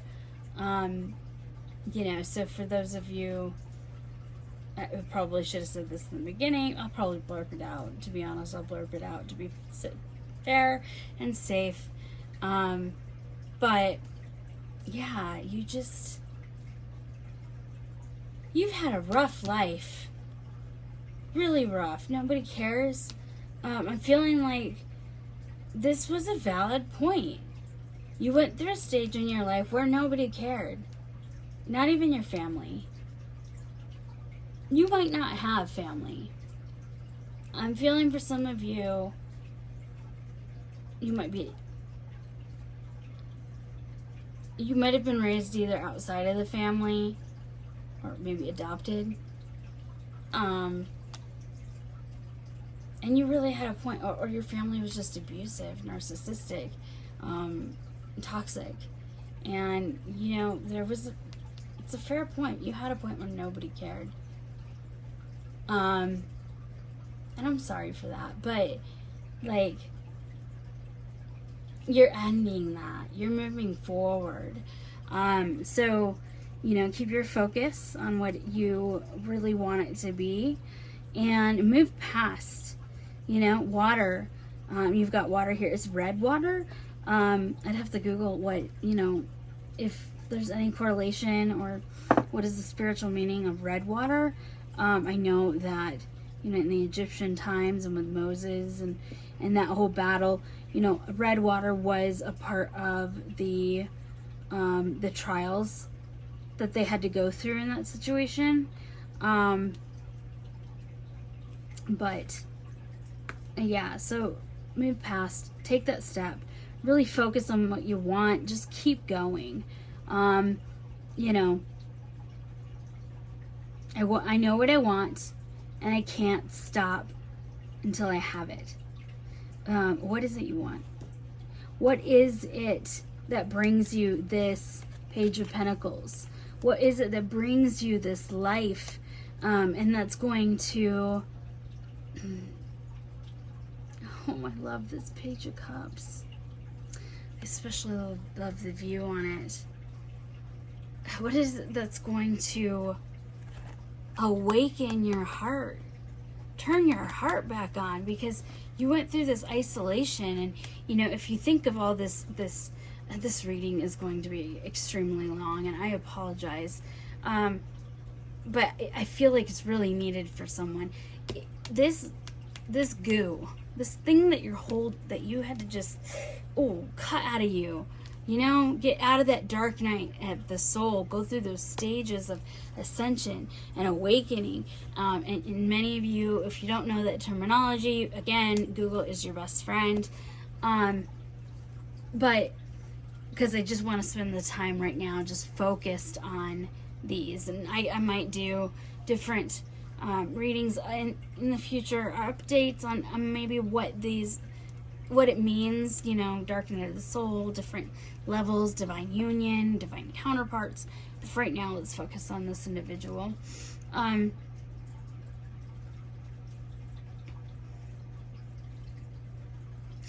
You thought, they thought. You thought. I think this might be more you. This is a reflection of you. You came out of this darkness into the light. It's the start of a new day. And a lot of times, you know, going back to this water, we can't see the whole picture here. A lot of times the reflection of the start of a new day reflects as like red, that red, orangey, you know, look, you know, right at 5 o'clock or 4 o'clock in the morning, right as the sun is like peeping out. You see that and you feel that warmth, right? You feel this warmth around you, and your heart is starting to open up again and awaken again and feel again and beat again. You know, our hearts beat as a form to keep us alive. But when we think of like love and heart, and really how the heart, I'm hearing the heart wants what it wants. That might be, so Selena Gomez, that might be a sign for one of you. But yeah, like we're at a stage of the Page of Cups. You're moving forward. You're letting go. You're falling in love. Like look at this. You've got a heart right here, where you're ready to take this step, but you're contemplating, right? You're sitting here in contemplation as your heart begins to feel, where do you want to go? Where in this ascension path do you want to go? Because there's a stage when it is this isolation period where you're starting to awaken, where you feel again, you've awoken some of those feelings that you've never experienced. You're coming out of the shadows. This might even be the first time. I'm feeling really like there's a big group of you where this is the first time you're ascending. And we're in a stage now where, you know, there are a lot of divine unions happening. If that's something that you believe in. It is, I'm not going to go too far into that rabbit hole right now because there's a lot of detail to it, but there's a large awakening going on. There's a large group of divine masculines awakening, divine feminines.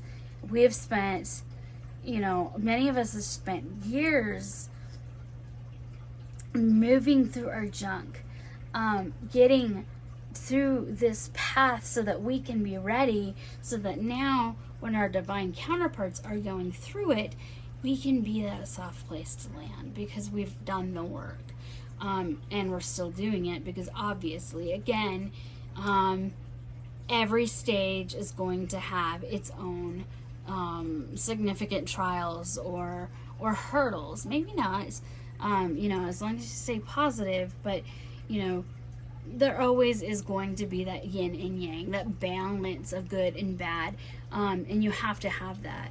And so yeah, I feel like this is an awakening, whether it's of your person or of yourself. This is an ascension. this dark night of the soul is very prevalent in this reading. It's very sad. It's really weighted down. But you can see within these oracle cards, it's all about progression, happiness. You know, Wands is about fiery energy. So this is definitely, I'm feeling a strong relation to a fire sign. Whether, again, Leo, Aries, Sagittarius. But then we also have, you know, some water energy going in through here. And so what he's taking with him, you know, there is a bull and there is a pig with wings. So for some of you, you might actually raise pigs, baby pigs, just saying. But, you know, you've got your wealth coming. It's time to celebrate.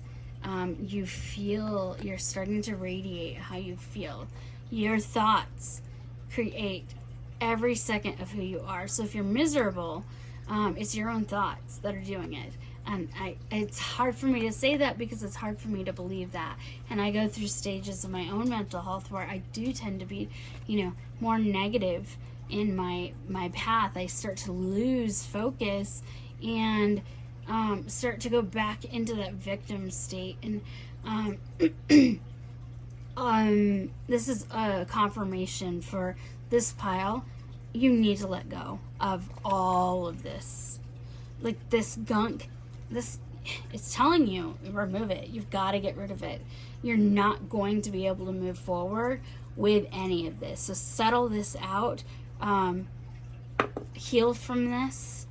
For some of you, get therapy, get some help to really have that support level, especially if you have not a lot of support. You have to have support. It is life-changing. If you can't afford it, reach out to your local state providers. Many states have, you know, healthcare services. Reach out to them. There are low-income cost, or even churches that offer some form of therapy in your community. So that being said, let's go forward and just pull a few more cards quickly, because we do need to wrap up this. So when it comes to love for this individual, you know, and this might not be the best time for love, but let's see what the relationship cards have to say. Because some of you might already be in a relationship, or, you know, starting a relationship, or,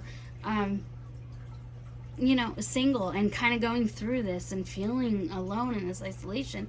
And now that you're starting to ascend, you really want to have that with somebody. So for the next 30 days, Spirit, what does pile 2 need to know about love in their life? What? Oh, too many. What does pile 2 need to know about love in their lives? Okay, we've got very soon.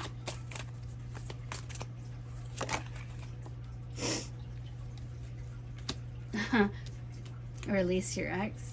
Clean. It's confirmation. One more. Okay. Yes. Very on point with these cards. This is definitely a confirmation of what I was feeling within this reading. So, you know, as you ascend, so to speak,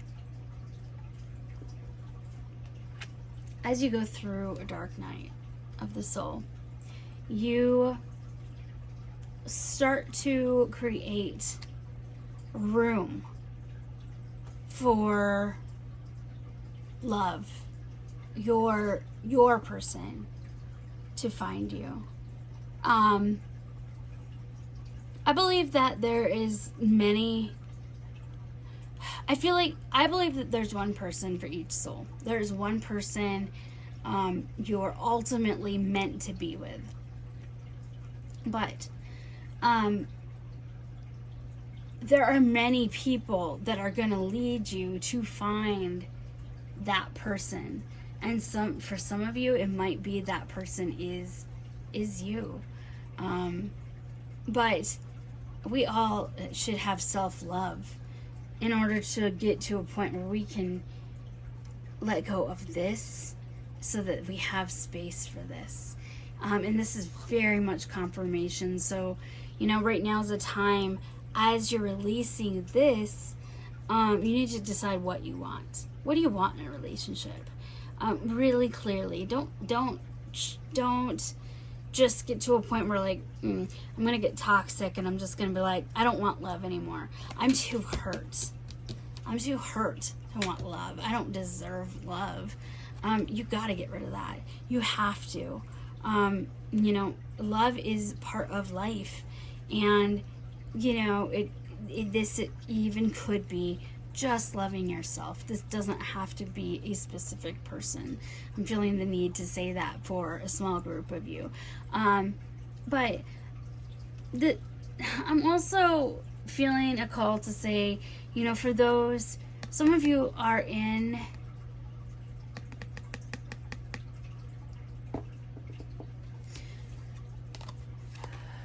there's a reason why this card's coming up.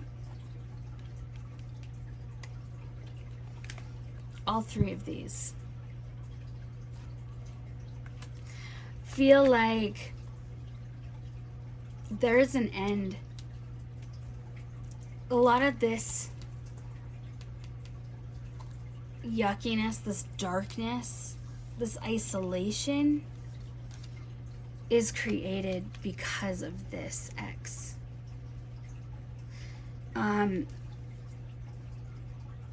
This group of you, I feel like somebody was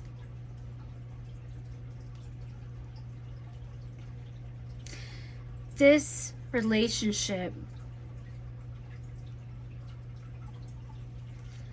was to teach you about forgiveness. This relationship was meant to happen in your life. This relationship was meant to teach you how to love yourself.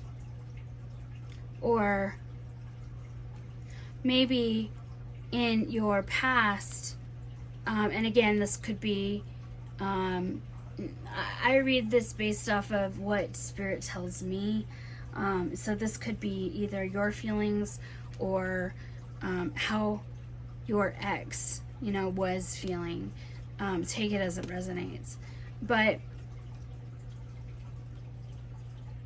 was feeling or is feeling. This might... No, I don't feel like this is a person in the future. I feel like this is very connected. All of this is very connected to this toxic relationship. For some of you, it might have been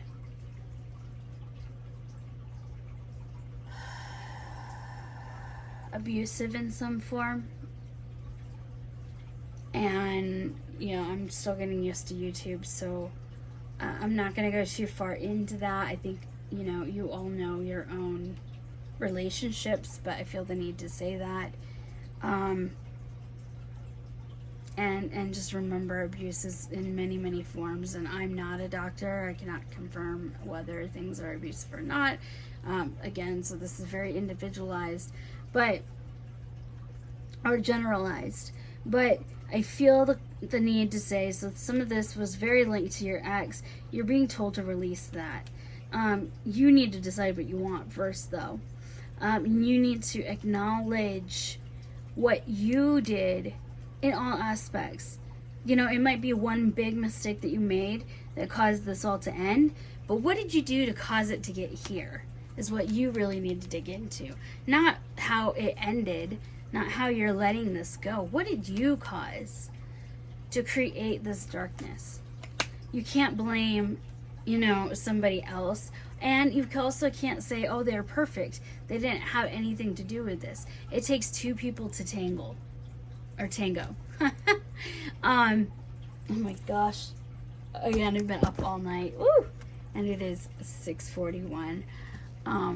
I got some sleep, not up all night, but I woke up around 3:45 and just decided, like, now's the time to do this. But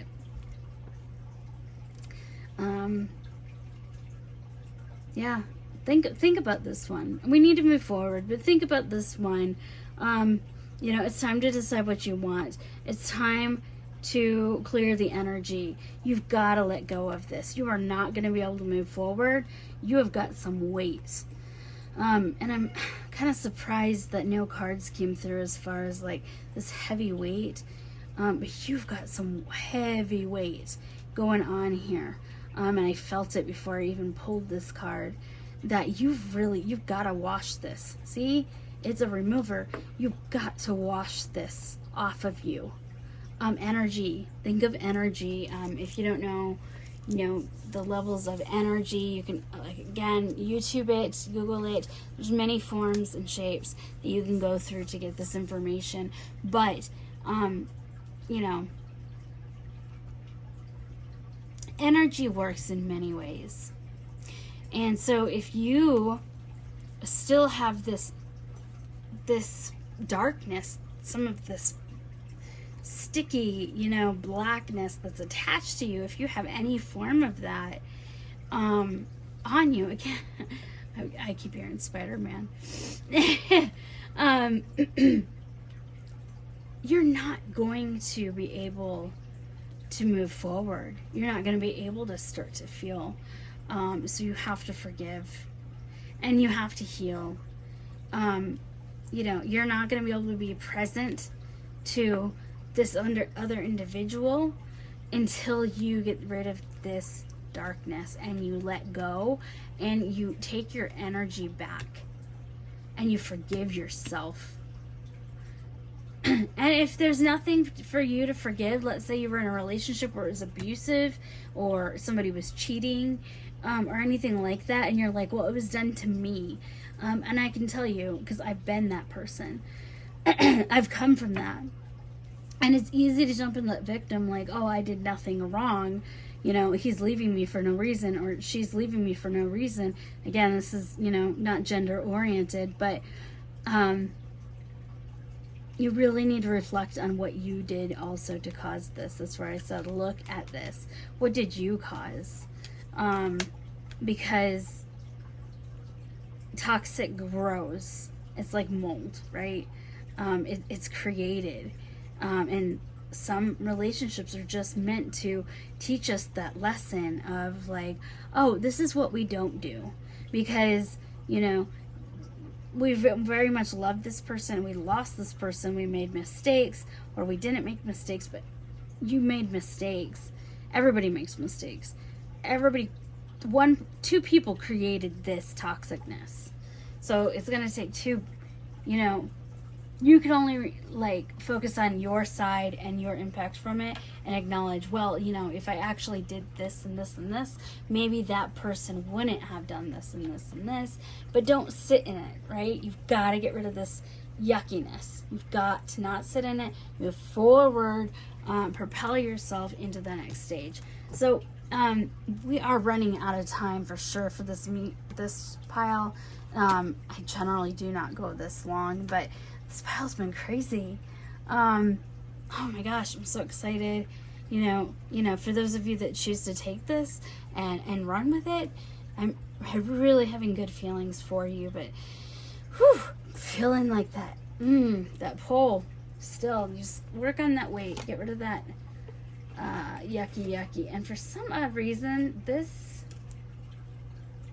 card is just sitting over here to the side. Oh, never mind. It's for the other pile. Ignore me. That's pile 3. That's the other card. I forgot I had this pile sitting to the side. So for the last thing we're gonna do on this pile is I actually, no, we've got a few more things I got to get done. We're going to go through these cards pretty quickly. So I'm going to briefly acknowledge, go through the rest. If this reading does feel specific to your situation and you want an individualized reading, please leave me a message on my Facebook. Again, it should be right at the top of my screen, right below my picture. It says, message. You can send me a message directly and we can discuss, maybe scheduling of that. I'm working on my LLC in the background of this. So, I'm not quite to that level of, fully launching and having a place to go to a website to pay for things. But I do also, I'm willing to provide readings on the side until we get to that, I'm able to get to the next level. So if you feel called to, I just, wanted to put that out there. So this is the Love Path, the Lover's Path Tarot. I want a little bit more information. Spirit, tell me a little bit more information about these cards. We have the 10 of Staves. So I believe this would be a 10 of Swords. We also have, that would go right down here. Go right out. Yeah, see, I'm picking up on it. We've got that, that heaviness. We have the 10 of Staves, which is a lot about stress, burdens, feeling that heavy weight that I've been feeling since I looked at this deck and we've started to pull into it. I have asthma, so I'm feeling that level of it's just oppression. There's so much heaviness that it's like it's weighing you down. It's impacting your health. I remember this might have been for pile 1. There might be messages for you in pile 1. But you need to take care of yourself. There's something about taking care of your health in this deck too. Just be careful, because a lot of this oppression, and feelings is for some of you, and this this is going back to ancient times, but I see Dido and I'm thinking that song from Dido, what is it? I was in it years ago. I want to say it's not Red Flag, but I'm gonna look it up. And towards the end of this reading, I'll add it to it. Let's see. So let's pull one more card for this, actually, because I got carried away and again, sidetracked. Woo! I gotta work on that myself. So I'm just so used to doing individualized readings, and I just typically don't time those. I just let the messages come through. Some of them are really fast. Some of them, like this one's been crazy. So for those of you that have actually stuck by and listened to this, I do feel like this is a very specific message to that group, obviously, if you stayed on. So, whoops, you might have seen my head there for a little bit. Let me get this re-centered. Okay, last card. So 2 of Staves.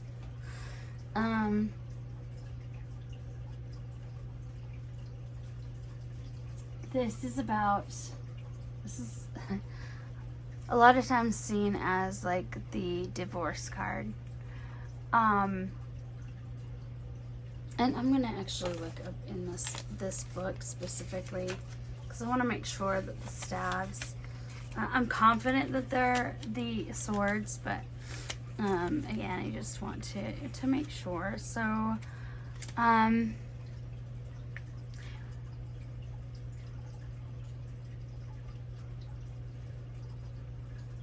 So this can mean, it has two meanings, right? It's time right now for you to make a decision, and that's come way through in all of these cards. You have to make a decision. You have to, if you're gonna stay stuck in this and you want to live in this life of misery, that's ultimately your decision. But that's not what's meant for you. This is about removing the past. We've done a lot of work here, you know. Starting off even with the Ten of Staves. You know, so the Ten of Staves in itself, you know, and actually I think we're going with staves. I wish they had a replicate here. Oh, they do.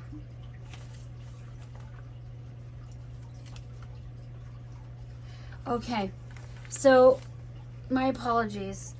So staves in this book, and in this specific deck, is related to wands. But I still am feeling very much this form of oppression within this.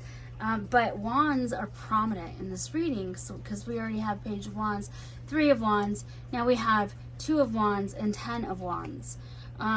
So staves, and like within this, it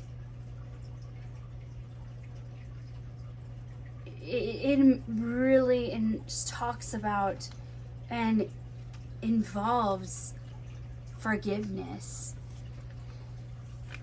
You know, you've got the sense of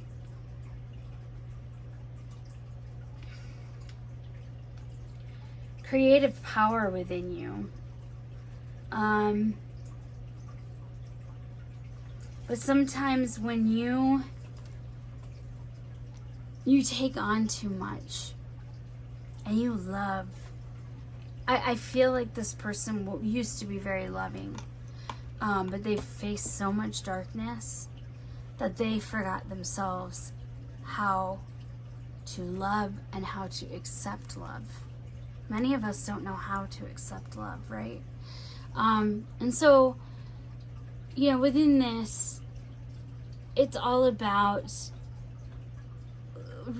taking some of this burden, releasing them through this dark night of the soul, going through this oppression of like, I've worked so hard for this, and releasing can take years. Scrubbing clean. Again, this doesn't have to be divorce, but I feel like for some of you, it's definitely related to letting go of a past. You know, it's also very much a results card. So once you make this choice, once you make this choice, once you've decided to start, you know, I'm not going to live in this misery anymore. It's too heavy. I'm choosing me. Once you move into this stage, you're going to have to make some decisions. And I think you already know what the decision needs to be. And I see positive things, you know, as you move forward. So, you know, I'm going to go ahead and end it there. I'm going to pull some charms. And again, you know, each reading is has their own timelines, meaning this reading is really long. The last reading was, you know, only, you know, half of this size. It doesn't mean that the message is any different. It just means more messages needed to come through. And so I apologize that this reading was long, but I think it was really needed. For some of you, I'm feeling like, whew, I'm feeling like, again, my asthma. I'm feeling it kick in, and it's just like this,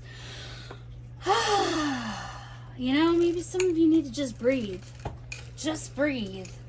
You know, it's feeling like I felt like I needed to pull this one. So it says follow your heart. You're ready to make a decision. I think you should listen to pile 1. As far as like the next stage, if you're wanting to look into like, well, what's the next step after all of this? I think pile 1 has a lot of correlations into this. So pile 1 might be like, okay, well, next steps. But as far as the charms for this one, for this pile, you've got, so we've got a D, we've got an E, we've got 2 E's, we've got a U for union, maybe, divine union. Hey, hey. Equals to number 3. 2 plus 1 equals 3. You know, 3 is, you know, all about balance and duality. Everybody, you know, look into numerology if you're into it. There's definitely someone with E! And that might be just eek, happiness. You know, so follow your heart.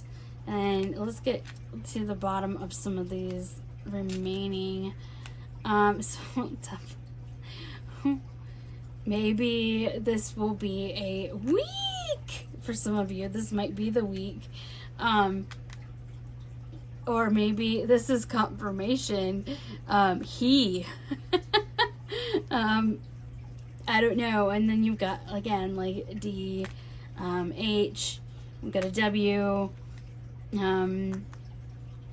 You know, use whatever is, maybe duh, hello, duh, he's right in front of you, or she's right in front of you, duh, eek, or a week, or, I don't know, only you'll know. So again, you know, follow your heart. We've got some,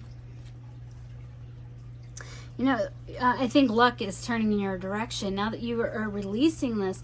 You know, anytime you're going through a dark night of the soul, right before big changes, and right before you get to receive the abundance from that, you have to go through the releasing of the past. The snake, remember the snake? You have to shed those layers, shed that skin, and become the new you.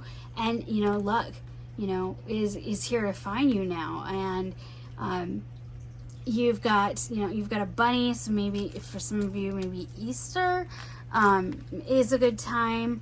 Or you live on I'm hearing bunny farm. I don't know. Some of you might be near a bunny farm or have a lot of bunnies.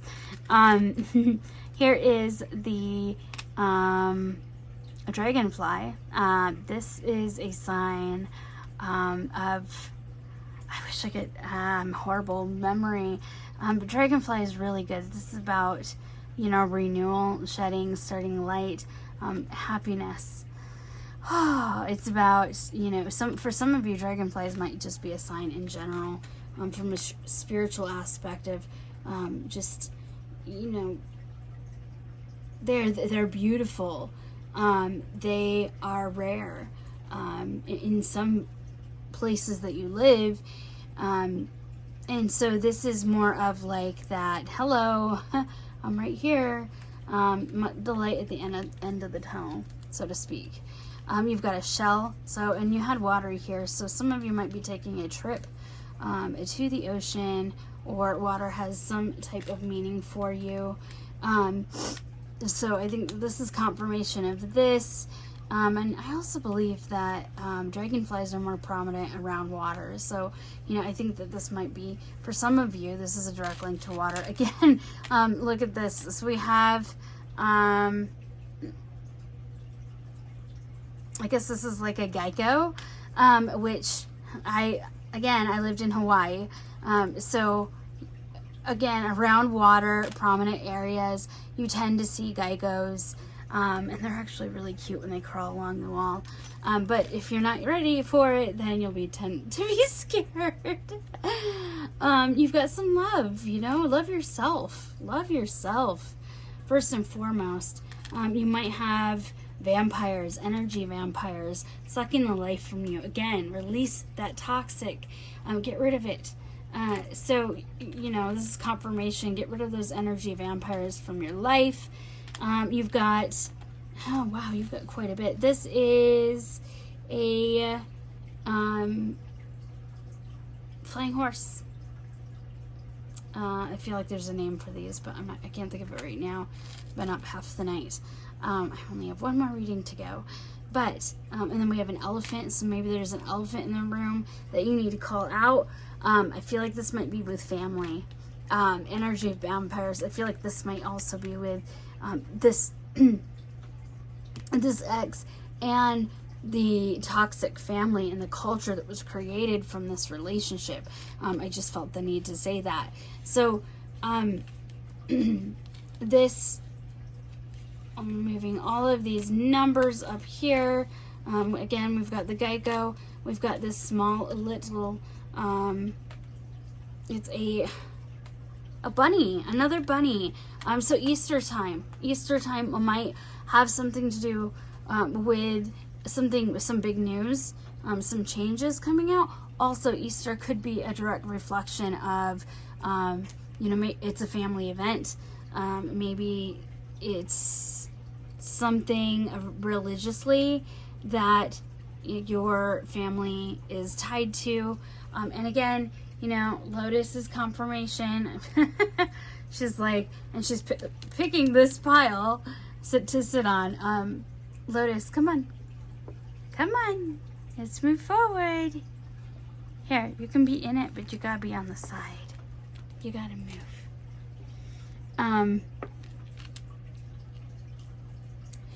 And so we have, an anchor here.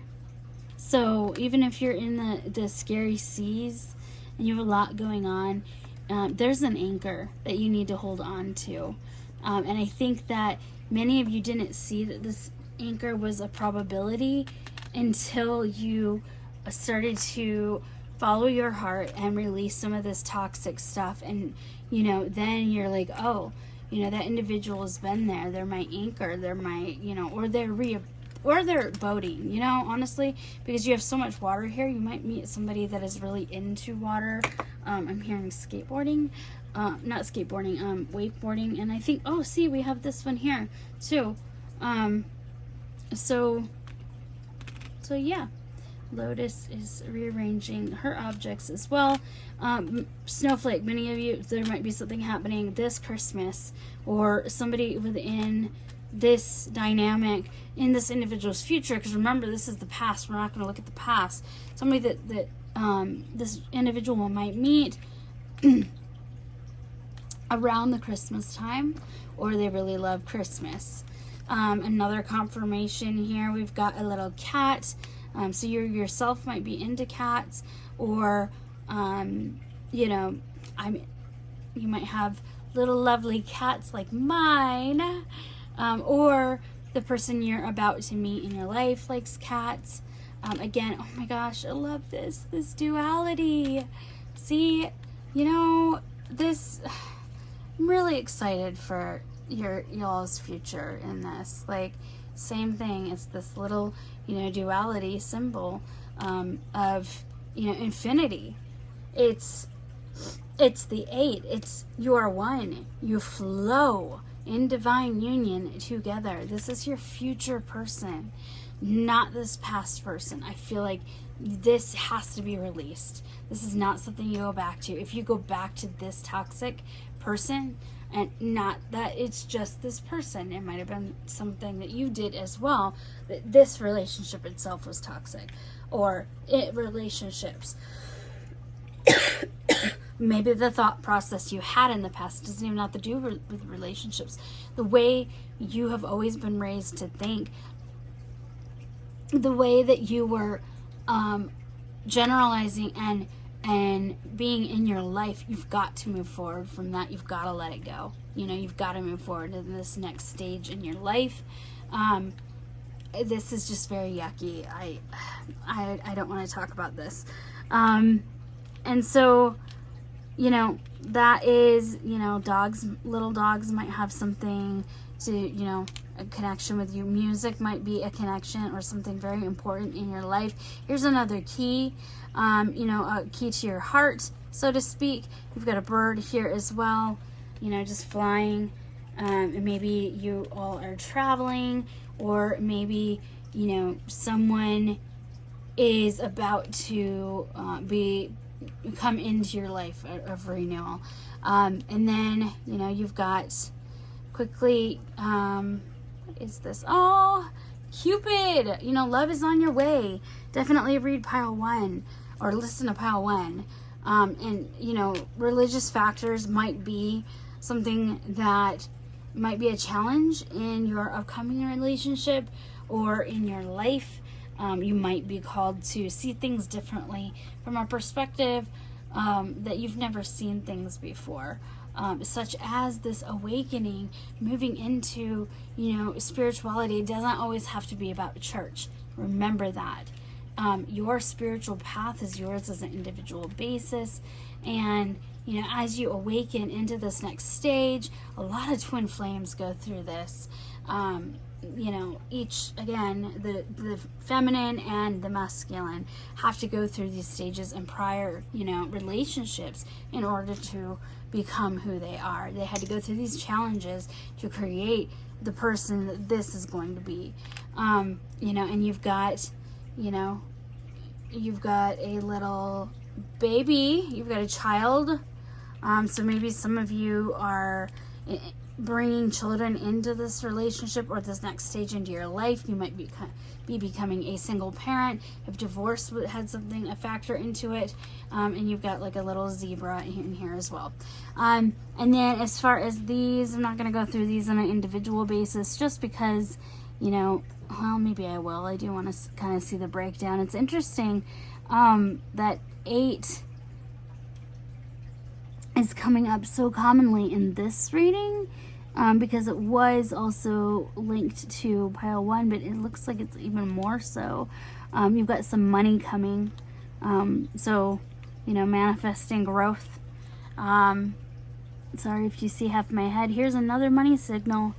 So someone is about to fall into some money. And then, so you've got some 1s in here. You've got an X, maybe like an XO, is confirmation. Like some of you might be in a pattern with someone that you're just like, is this the person? Is this the person for this stage? Because, I've met them, but this dirty, like this stuff here is still hurting my relationship with that individual. And if I don't let this go, I'm going to lose this connection. That might be, that just popped through. So that might be for some of you as well. So again, another dollar sign. So money is going to also be a really big factor here. And I see a lot of X's. So I think that, and here's XOXO, right up in here. And you've got 4s, 2s, 8s are predominant. So maybe you were born in August. Maybe something's going to happen in August. Maybe the month August means something to you. Or, 8 is also, again, a sign of things, union, so to speak. Union's coming. It's that duality. It's that, twin flame, balance, infinity. So that is all I have today. I am so sorry this was so long again, but I really do hope there was a message in this pile for you. And I hope you have a great rest of your day. Again, if you would like a reading, feel free to reach out. Please, again, like, share, and subscribe. If this message meant something to you, the algorithms really pick up on that, especially even if it's just a quick like, if you're drawn to it. I would really appreciate it. It goes a long way as I start my own business. And thank you for all you do. I love you guys. Bye. Hello, pile 3. Last but not least, welcome to today's pick a card reading.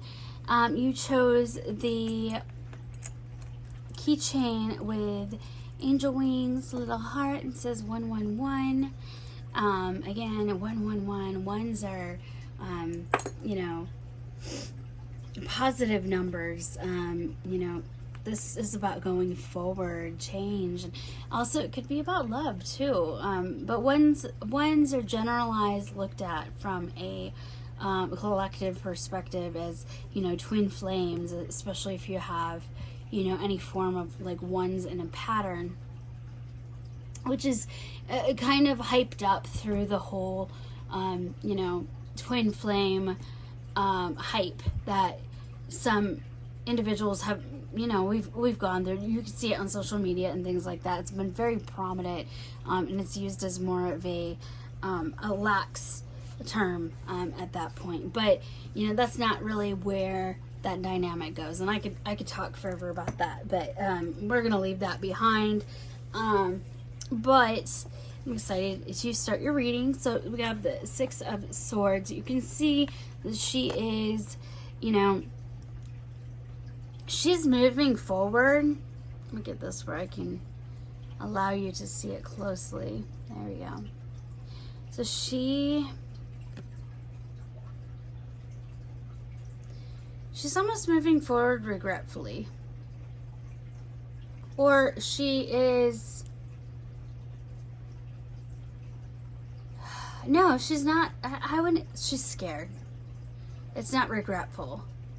I feel like this decision of moving forward, you might feel that it's the best decision. And if you do, like, that's kind of where this is reflective of. It's just like, what I'm picking up is many of you, there's a decision you have to make. You know it's the right one. You know that it's time to move forward. And you might have already, you know, you might already be moving forward right now. But that doesn't mean that it's not scary. Moving forward can be one of the very, like, the scariest things you can ever experience. But she's still doing it. Which, you know, I feel like this is ultimately, you guys are going through a stage now where sorry, I didn't move a card from over here, where you're growing up. You're growing up, and that can be scary because you're moving into that next chapter.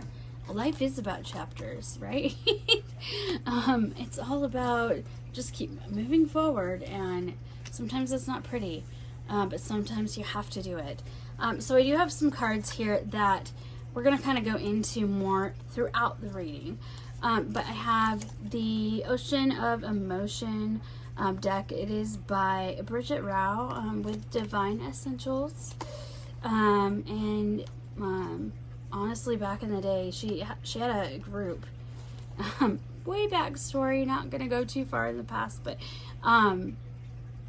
Bridget was one of the individuals years ago that I had found a Facebook group that was all about, you know, it was about twin flames, but it was at the time, like, it was a very close group. And that's how I got to know her, and that's also how I learned and how I got on this journey. Because I kept seeing 111. It's funny, I selected these and I had no correlation. I kept seeing 111 everywhere, and 1111 in particular.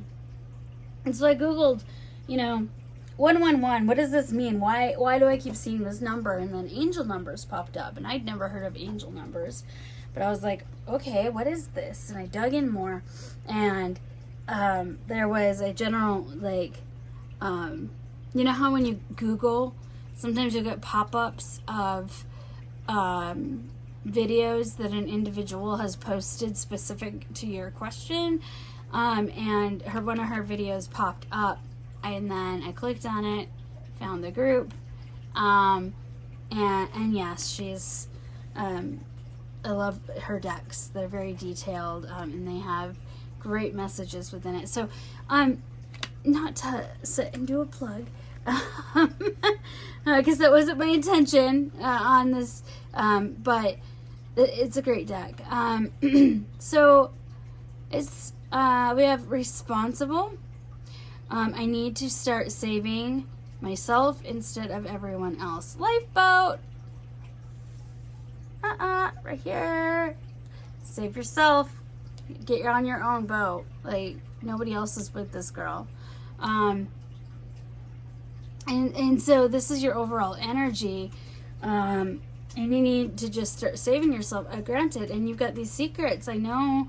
I hate not knowing what's going on. So there are some secrets in your life going on around you, or they are secrets, so to speak, that you're trying to find. I feel like some of you might be working on, you might be ascending. I mean, this is a very powerful number. You might be going towards an awakening, or you have an interest in finding out, what is this? Why do I see this? Or, you know, maybe there's some secrets going on in your life, whether it be between relationships or family or work, that you might be tangled up in right now. And then we've got beauty. So your natural beauty takes my breath away. Aww. Somebody loves you, or people see you as someone that is just beauty. And remember, beauty has nothing to do with looks. Beauty is shown in many, many ways. You know, some people have just beautiful personalities, and you can feel them, like their energy. You just sync with that energy because it's very positive. You know, versus somebody that's got negative mindset.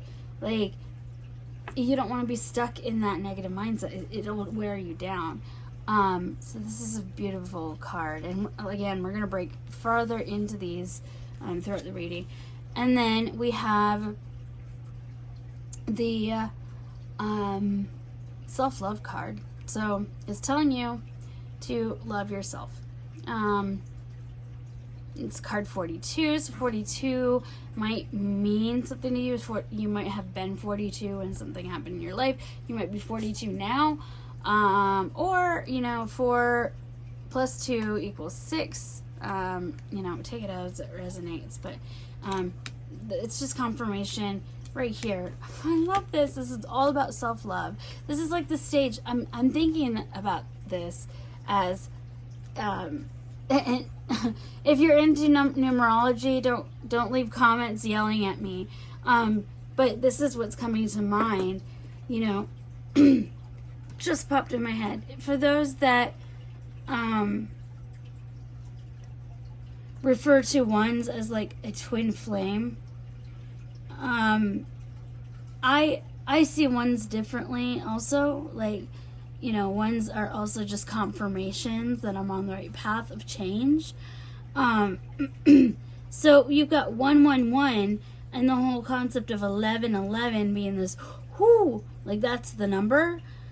I'm thinking like you're right at that stage where you're about to get another one. You're about to be in that 1111 energy, and you're just about there. You've already got like the 3 ones, and that's just clearly something popping in my mind that has nothing to do with the numerology aspect of it. So don't shoot me down on that. But I just felt like that was coming through prominently to say. And you're going to get to know me. Like, I'm going to pop in with random stuff that spirit or ancestors, you know, pop in with. So let's kick it off by pulling some tarot cards. So for this deck, I'm going to, well, I'll stick it to this one. So I'm going to use the Light Seers tarot. I really love this tarot deck. It's just the beautiful artwork on it is why I love it so much. It's so pretty and detailed. So what does pile 3 need to know? And again, this is for, I missed a whole lot of stuff. This is a general read. This might have several messages within it. Also, other readings, if you feel drawn to other readings, you're not going to hurt my feelings by stopping this recording and going to another reading. Again, Take what resonates, leave the rest. If it doesn't resonate with you, it doesn't feel like it's your message for you, leave it all behind. You don't have to, stay if this message is not for you. Or there might be other messages linked within the other readings that you might want to listen to the other message on top of this. Feel free to do so if you have the time. So, next 30 days. What does this individual need to know the most about the next 30 days? Ooh.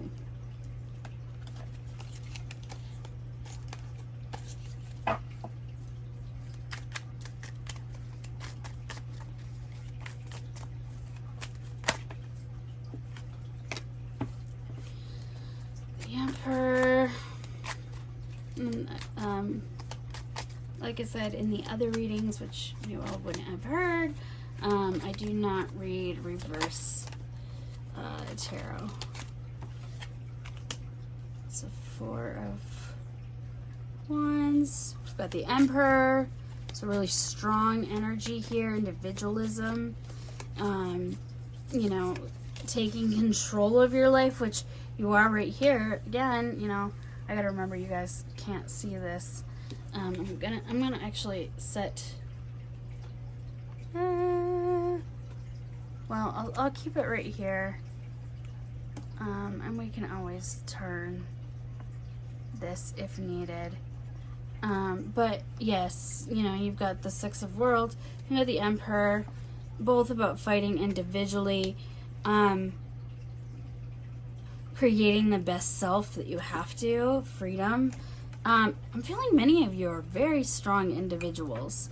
When you set yourself, what's coming through? Okay, Spirit. The world is your oyster. When you set your path, or when you set your eyes on something, and you finally make that decision, the world is your oyster. Like, you take control. So, you're very strong individuals, and that's a great thing to have. And you're leaders. I'm feeling someone in this group is a leader. Just remember to love yourself. Again, love yourself. Because many leaders or many individuals that have very strong personalities also are the ones that love themselves the least. And because they give and they give and they give and they give to others, there's nothing left to give of themselves. Too many are falling out. I'm not going to take all of these, but I'm going to take this 8 of Pentacles. It popped up on the top of it. And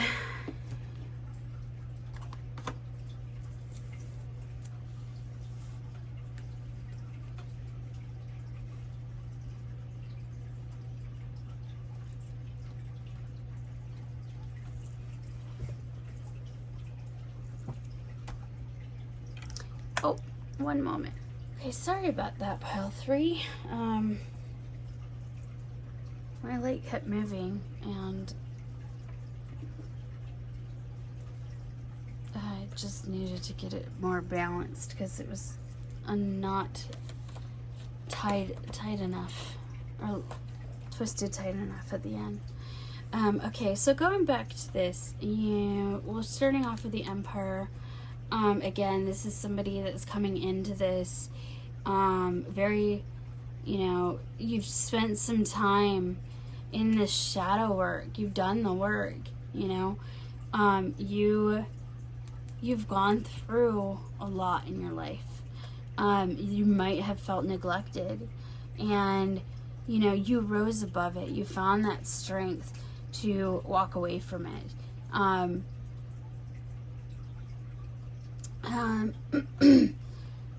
You're stepping aside now, and you're embracing this power within you from your trials that you've had in your past. You're ready to move into this 11-11 energy, and 111 is just as powerful, don't get me wrong. So, you know, you're really in a leadership standpoint. You're focused on yourself.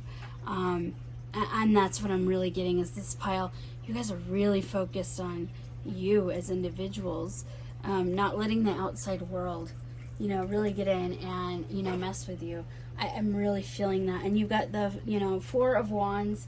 And so with the Four of Wands, you know, this is all about celebrating, you know, with your friends, being happy, being joyful. And I'm really feeling that you've let your past go. You don't have any connections to that. You feel like you're in a really good mindset, and you're celebrating life again. You're having fun with friends again. You might be researching different cultures, different ways to I feel like knowledge is something that's very prominent in this pile. Is you're a knowledge seeker. You love to read. You love to, you know, gain more knowledge. You're not stopping, you know, just at the basics. You're going to keep driving and moving towards your future. And you have, you know, the Eight of Pentacles. And so, you know, this is all about, again, mastering your craft, enjoying your employment. So you're not focused on, you know, necessarily, and we're going to get into love here in a little bit. And I'm really feeling, I'm not sure why, really strong Capricorn energy from this, or somebody that's really, really honed in on themselves, loving themselves, developing themselves, being the best person that ultimately you can be. And I feel like some of you are going to college, or you're going to be starting some trade work soon. Or you might already be into that and about ready to move to that next stage in your career, because I feel like that is very prominent here. You have fun. You don't stay stuck. You know, you're strong in your way. You have that talent. You know that you're good, and you know you love yourself. And then you're moving here into this rewarding stage where it's like, I have so much to choose from. What do I choose? What path should I choose? You know, I've had my fun. I need to, you know, now focus on me and what I need to be as an individual or as an adult. If you are going through that college stage, or you might be, you know, an adult already going through college. I'm thinking about going back, and I'm almost 40, so, you know, never stop learning. All right, let's move on. For this one, I'm pulling a little bit different deck. And I've kind of been doing that within, you know, each pile, whatever I'm feeling drawn to. So I'm going to go with the Alice in Wonderland Oracle cards. Sorry, it's hard to see. It's a reflective, you know, cover. Oh, there's a card in here that got left inside at the bottom, and I'm actually going to pull this one as general energy. And I didn't have an overall for the other piles, but this one stayed in the deck for a reason. So I want to kind of pull that and like look into it after we've gone through these. So spirits, wow, I didn't even get it. Give me a moment. I'm gonna actually re-pull these because I really want to have like so a good shuffle here.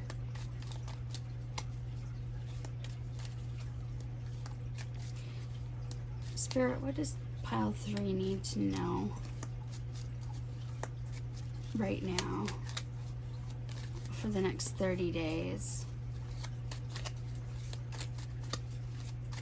Most. What is pile 3? Oh.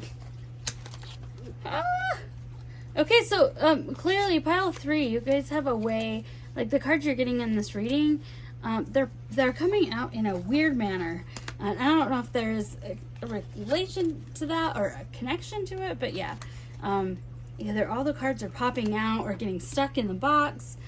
I don't know. Might have something, you know, a connection for some of you. Now, let's see. Let's pull a few more. First, Spirit. What does pile 3 need to know in general right now? Universe, Spirit, what does pile 3 need to know the most in general for the next 30 days? Okay, well, you're getting extra cards in the last one. So, which is interesting because I always have issues getting this deck to have cards pop out. And, you know, with this pile, they are just running rampant. So, from an individual standpoint, you know, you've got that confidence. We see, you know, card 3, and these cards might be a little bit difficult for you to see, but it says follow the white rabbit. Curiosity meets opportunity. So you might have a new job opening coming up. You might have, like, you've got your career set, your eyes set correct, you know, on the career, and this is telling you, you know, follow the white rabbit. This is a positive confirmation, you know, take that next step in the future. And then you've got no need to fear in relation to, you know, your friendships. And, you know, you might lose some of your friends as you go into your next stage in life, but it's telling you no need to fear. Remember how powerful you are. So you might see some challenges, you know, in this transition. Even from a career, you might have to leave the position that you're in and leave the company to get into this level. But it's telling you, like, no matter how scary it is right now, there's no need to fear about it. There's no need to worry. You're on the right path. And this is card 18. And so this goes card 3-3, which is interesting because this card is also 3. So 3-3-3. It might be a sign for some of you. You might be seeing that number. It says, I want to be a queen. Starting your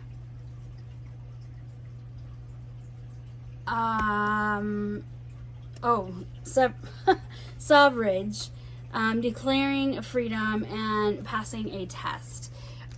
So, you know, you're finding your inner voice. You're finding who you are. You're declaring your freedom. You've passed that test, right? I feel like some of you might be really graduating. I think I said that earlier, but it's like you might be in college and you're graduating, which is scary, right? You're moving into your career now. You're gonna probably lose some of your friends that you went to college with, but it's telling you, like, embrace that side of you. And you're still on the right path. You know, you passed this test, or you're going to pass this test in the next 30 days. You might be tested. You might be challenged within the next 30 days, but you're going to be okay. You know, no need to fear. You know, become the queen. You want to become the queen. You've got your focus on it clearly. Anything you set your focus on in this reading, just by the confidence level I'm picking up from it, just it happens automatically. You generate that kind of power and luck within your life. Card 45, such a curious dream. It's about grounding, returning to reality, and coming home. So this goes all along with this line. Again, if this reading does not resonate for you, feel free to go to another pile. But if it does, it's this all goes along the path of somebody that is graduating a stage in their life. Graduating, you know, whether it be a career, some sort of dream. I'm hearing midlife crisis, which I don't necessarily believe in, but the terminology is coming up to a point where, you know, you might have something that you've been working for, or, you know, you might had, you came out of something with a positive stage. This card is randomly off to the side here. And I'm going to take it because it fell off over there and the pile's all the way over here. Yeah, so you want to be that queen. Strength. Do you see how she's half girl and half lion? This is 8. This is your yin yang. This is your, you know, power. You've got you've got that balance between divine masculine energy and divine feminine energy. Divine feminine is very soft, very empathetic, very loving, very, that motherly feel. And then, you've got the other side to balance, where you have to be that masculine within yourself. You have to take risks. You have to stand up for yourself. You have to have the strength, which is coming through here, in order to be successful. And you have what it takes. And like I said, this one popped in with 2 extra cards. So let's read these. So the first extra card was 35, again, a number 3. So never jam today.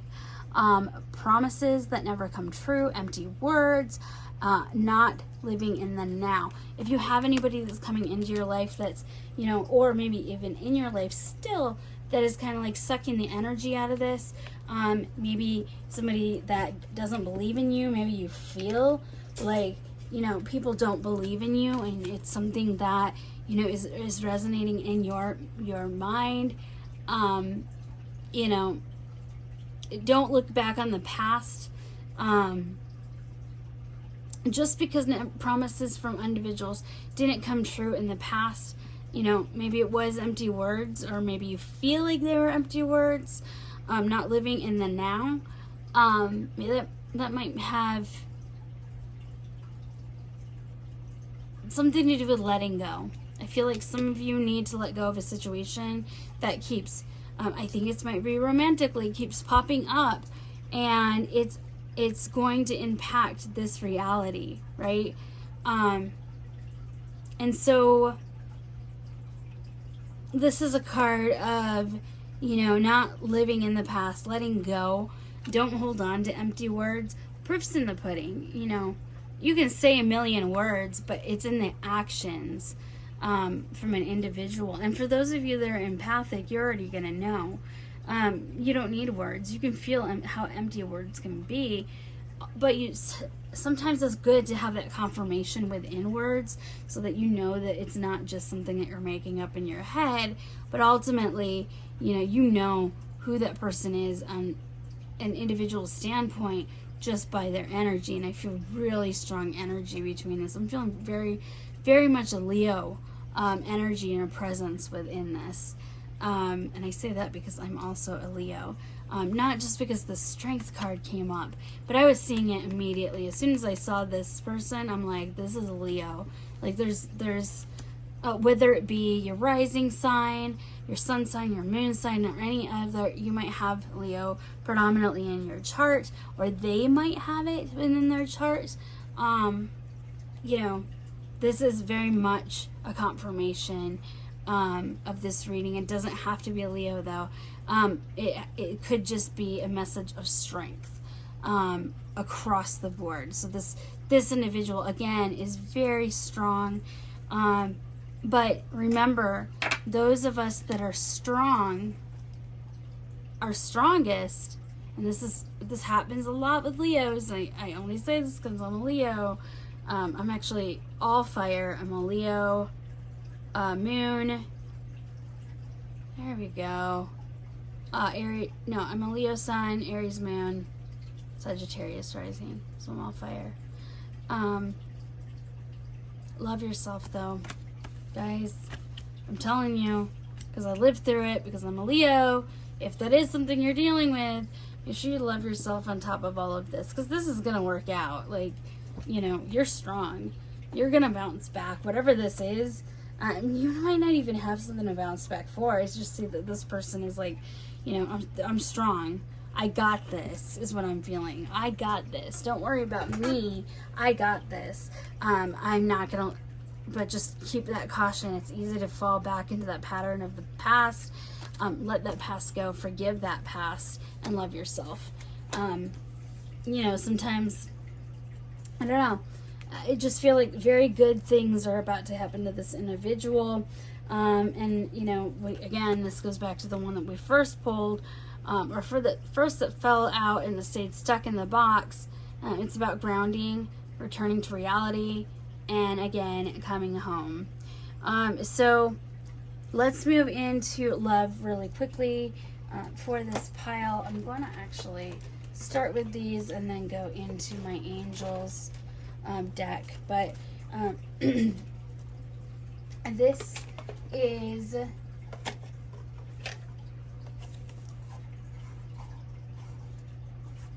sorry, I had to make sure I had this card. This is the Lover's Path Tarot. It is by Chris Walder. And so what does this collective, what does group 3 need to know about love for the next 30 days? What does group 3 need to know about love for the next 30 days? What's group 3 need to know about love? It's too many. I'll take the top one though. Did I drop? Did I have a card drop? I'm sorry. It's my chair, I promise.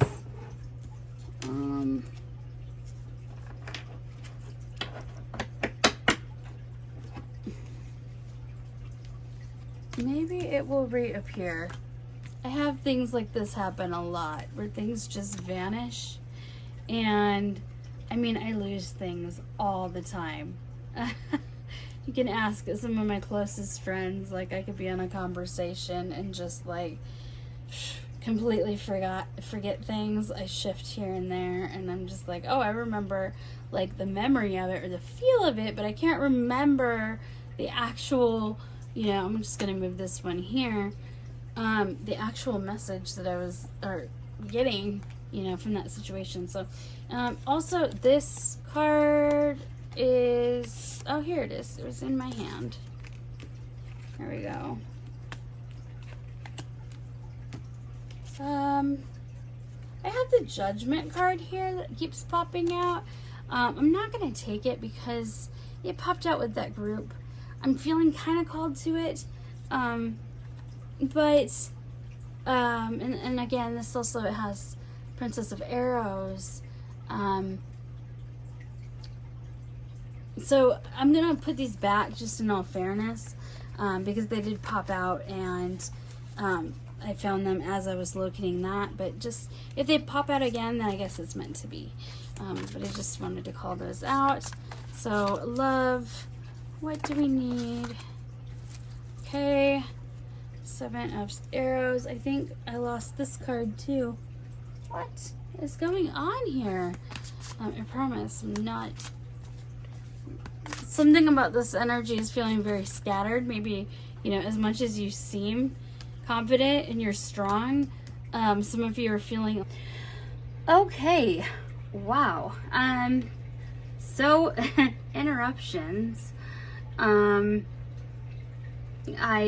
phone died, and then I walked away, and my ankle bracelet that I just bought, kind of just shattered on the ground as soon as I ended. And I'm like, okay, well, I'll take the diamond, because like I feel like it was connected to, not only the phone dying, but the interruption, and things that happened during it. And then, so I'm back. So we were talking about chaos. Disconnection a little bit. And so let's go into our tarot, the Lover's Path Tarot deck, and see what we have for love. I put the little diamond here in her necklace. I just sat it here. Actually, when I threw it here, it landed like right there. So that's where I got the idea of the necklace, because I saw it and I was like, oh, a diamond necklace. Maybe some of you will be getting, a present or a bonus, or, something large and valuable, whether it be valuable to your heart or valuable in like money aspects. Okay, and so my camera is all set up differently now, and it moved because it fell, and now I can't get anything to work right. So that seems to be the theme of this reading, is chaos, interruptions, and transformation. Letting go of the past, transforming that energy, making it, you know, flush out that negative, and, you know, just remain in the clarity. So let's see, what does pile 3 need to know the most about love over the next 30 days? Okay, we've got 1. 10 of arrows. That came out in, oh no, it wasn't 10 of arrows. That was 10 of staffs, which was in a different pile in a different reading. So I apologize about that. So 3 cards. We actually, we got power. So let's see this over here.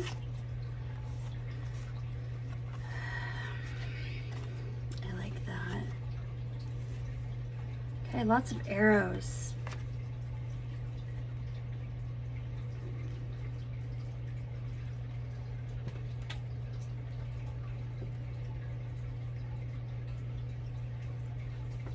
Lots of arrows in this reading. So I'm gonna add this extra one because we seem to have lots of extras. It seems like almost every pile has had an extra, and including, you know, I forgot, I had already pulled one of these.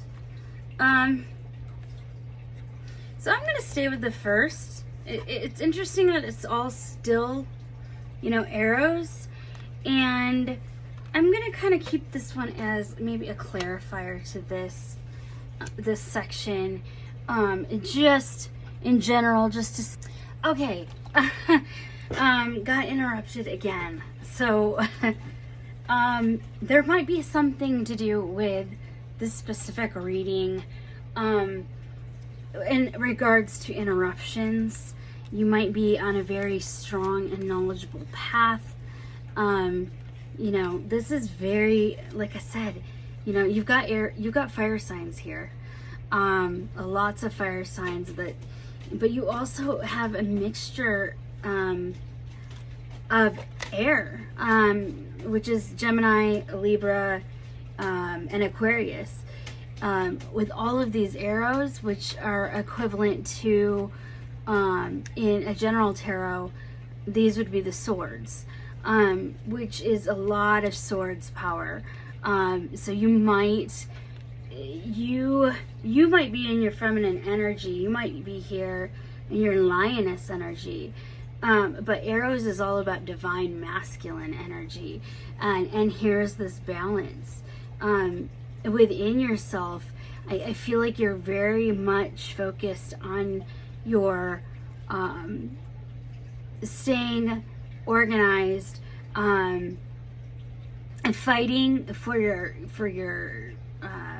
family, or starting a business, or anything big like that, anything authoritative. You definitely have the confidence to do it with this background of not only, you know, lion, but you also have this power of the air element. So air is also about flowiness, you know, like, it is what it is. Air is just fluid. And, you know, sometimes that can lead to interruptions as well. So let's look into these. So like I said, this 10 of arrows, I originally had pulled this. So we're just going to use this as like a reflective card. You know, she's got, let's say, she started with 10 of arrows, right? She got rid of a lot of that stuff before she left, and the 10 of arrows is really about completion. It's about completing, ending. You know, we had talked about, let's see, where was it? Which pile was it?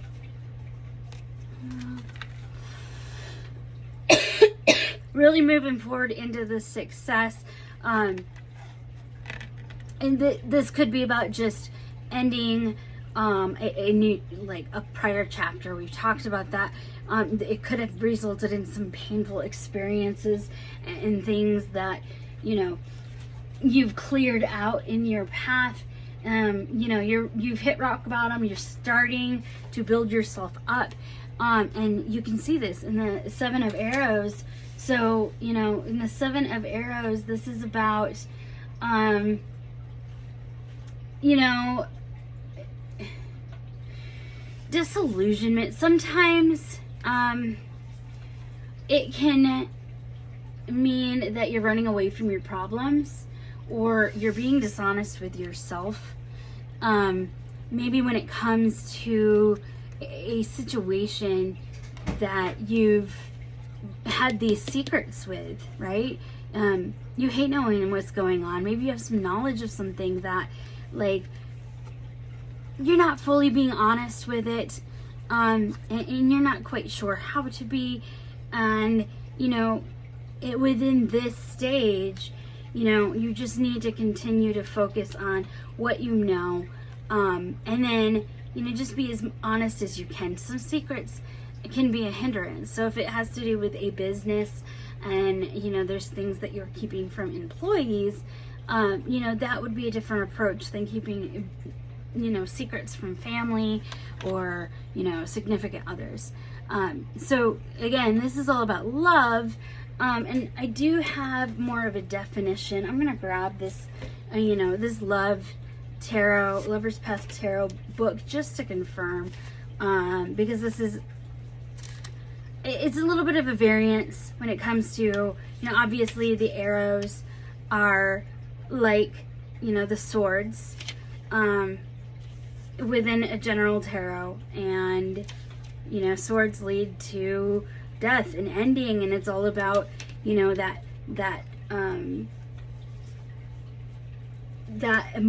intelligence, emotional intelligence, and being very, very, it's the general word, organized, very organized. I'm really surprised that I haven't seen necessarily any Capricorn pop in here. Earth energy. But so from when we have the 10 of Arrows within this deck, it's all about, you know, we've got emotional wisdom gained from experience, you know, the ending of a difficult situation. So like I said, endings, you know, and using that knowledge and passing it down. And then when we have the 7, you know, you're kind of going, it can easily be a defense card.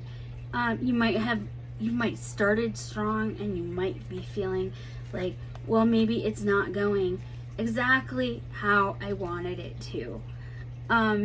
Or, like I said, since I pulled this after, I really feel like this is the energy you were sitting in, that you were sitting in this energy of, like, you know, feeling vulnerable, inability to defend yourself.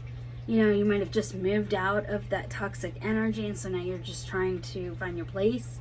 And, you know, this is kind of the outcome of that, the clarifier of that, that you really do have that wisdom and understanding, and you've spent that time focusing on, you know, emotional wisdom and communication, and cleaning up any challenges that you might have, and letting go of past energy, but using that energy, whether it be a relationship or loss of a family member. I don't know why loss of a spouse just popped up. That might relate to someone.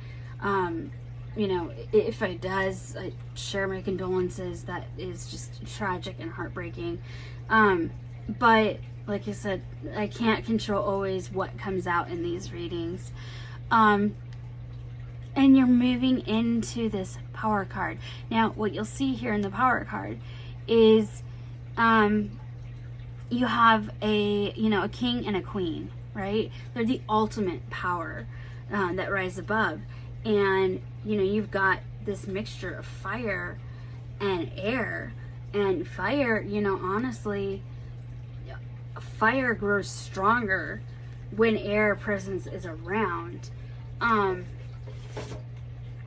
Only just like forest fires is what I'm thinking in that general term, that it spreads it. I'm not talking in specifics as to like verified, information. It's just what pops in my head.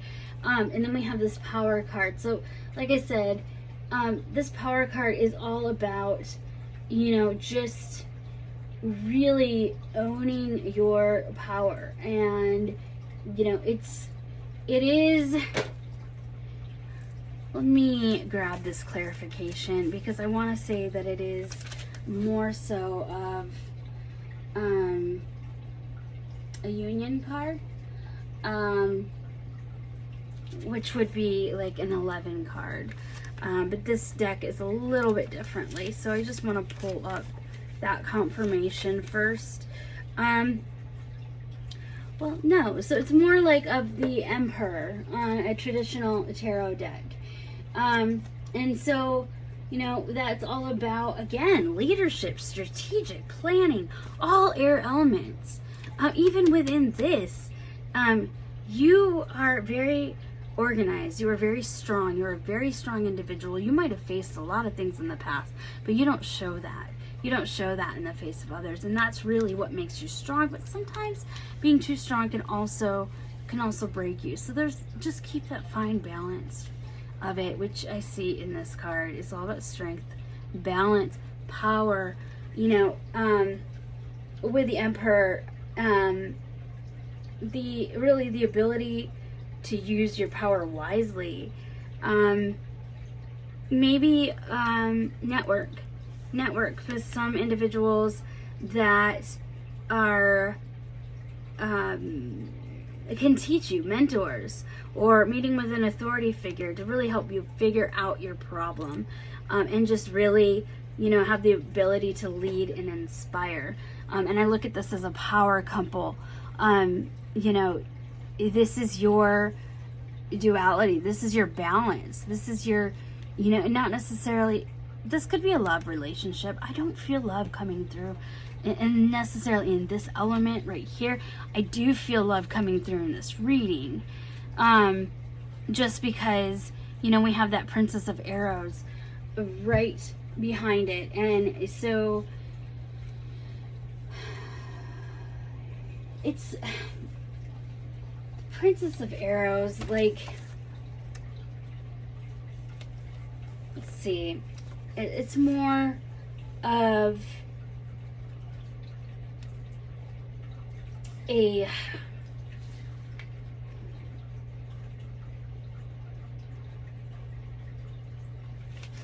I'm gonna look it up really quick because I don't want to off-speak it, and I apologize that sometimes I'm gonna have new decks that are going to this isn't necessarily new.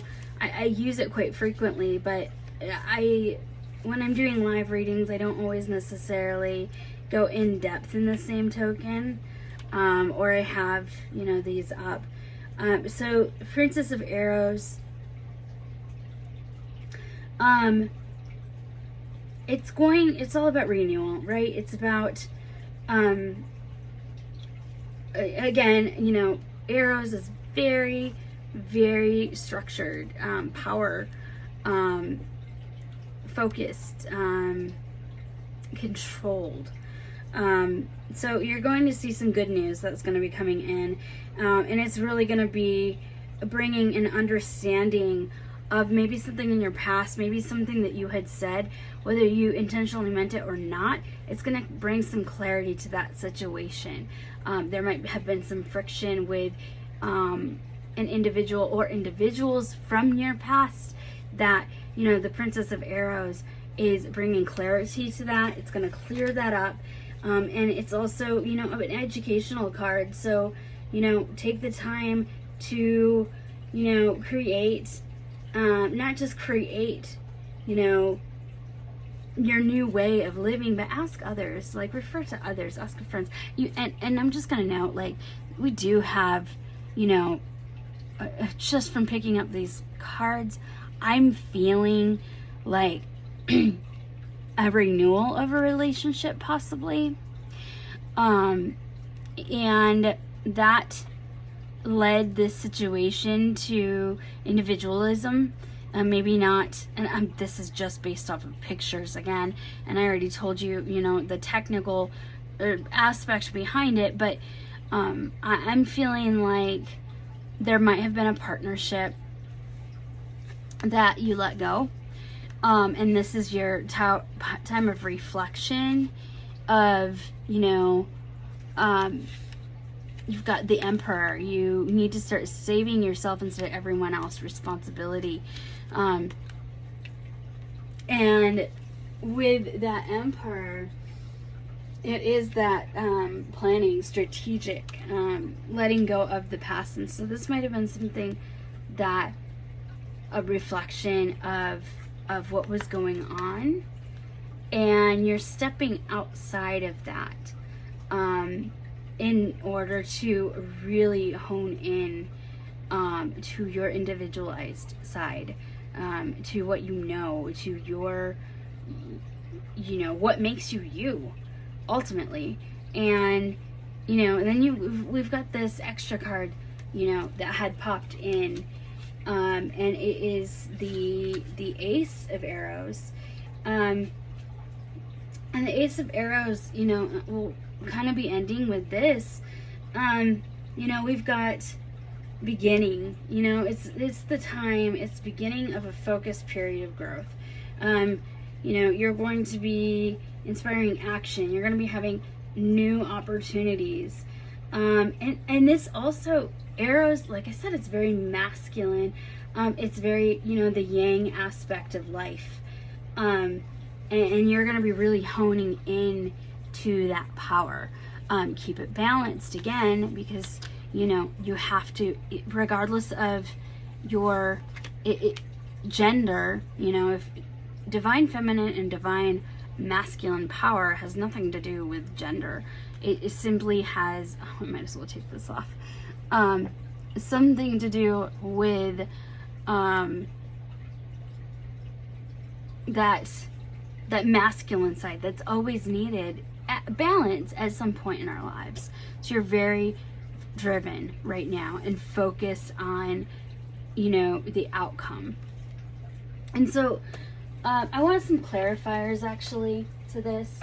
And I guess we're already at, quite a bit of time, but I do want to spend some time digging into this love aspect. I'm going to pull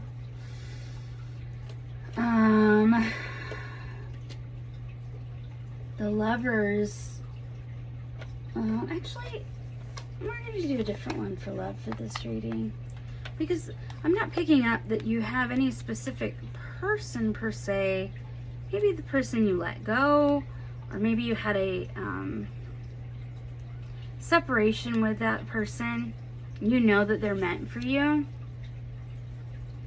but you have to take your own path right now, right?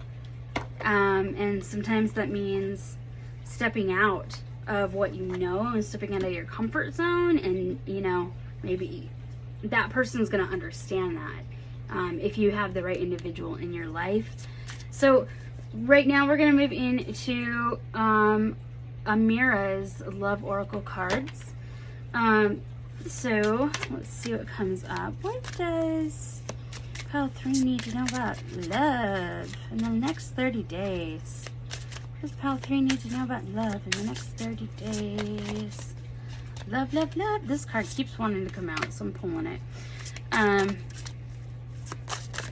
What does pile 3 need to know about love in the next 30 days?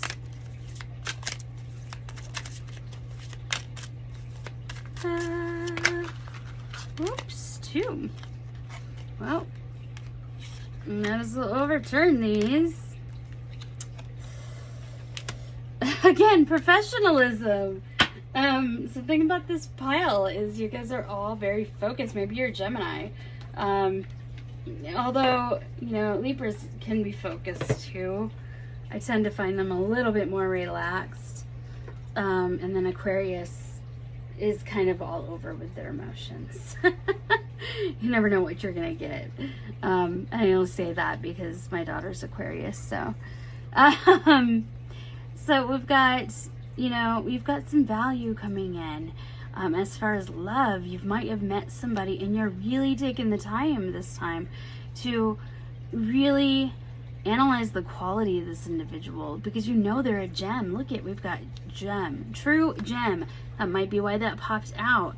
That interruption was a confirmation that yes, you are a gem, you are a value, and you are going to possibly meet somebody that brings you that same value. They engulf that same work ethic. And that's where, our air signs tend to work a lot with our fire signs, because although fire signs have a little bit more fun while they're doing it, they're also very work driven. They're leaders. They're natural born leaders. It exudes from them. And I say this because I'm a Leo, and being professionalism, and being in a, you've got this workplace, or maybe you met this person at work. That is a possibility. That you've got a gem, you found somebody of value, you met them possibly at work or at college, or in some professional environment. We have the courting man. So uniform, professional male. So for those females that are on, you might be, seeing a courting man that you've met at work, a professional man that you've met at work that you really connect with. And I find it a little bit surprising. You're going to find them like, this is like maybe out of my comfort zone a little bit. We did get the courting man. And again, this could be a man or a woman. But I just want a clarifier on that for those that are reading and not, necessarily male in gender. Let's see. Weird. Huh. Found this card on the ground.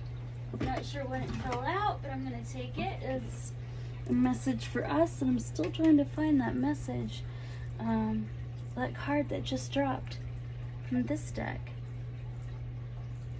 So I'm not gonna pause again, I swear. I'm like over the pausing. Okay, well, I thought I saw the card drop, but maybe it didn't. Maybe it was a reason to look down and see this. So, whoever this person is, they're worth waiting for. You've got divine timing at play here. And, again, things are at work in your love life. So you've got a lot of aspects going on right now, like work, focused and oriented items. I still want to clarify, though, this courting man, and I'm a little bit bugged because I really, really feel like that card did fall out, and I'm not losing my mind. But okay, let's just. So what else? Let's clarify the courting man.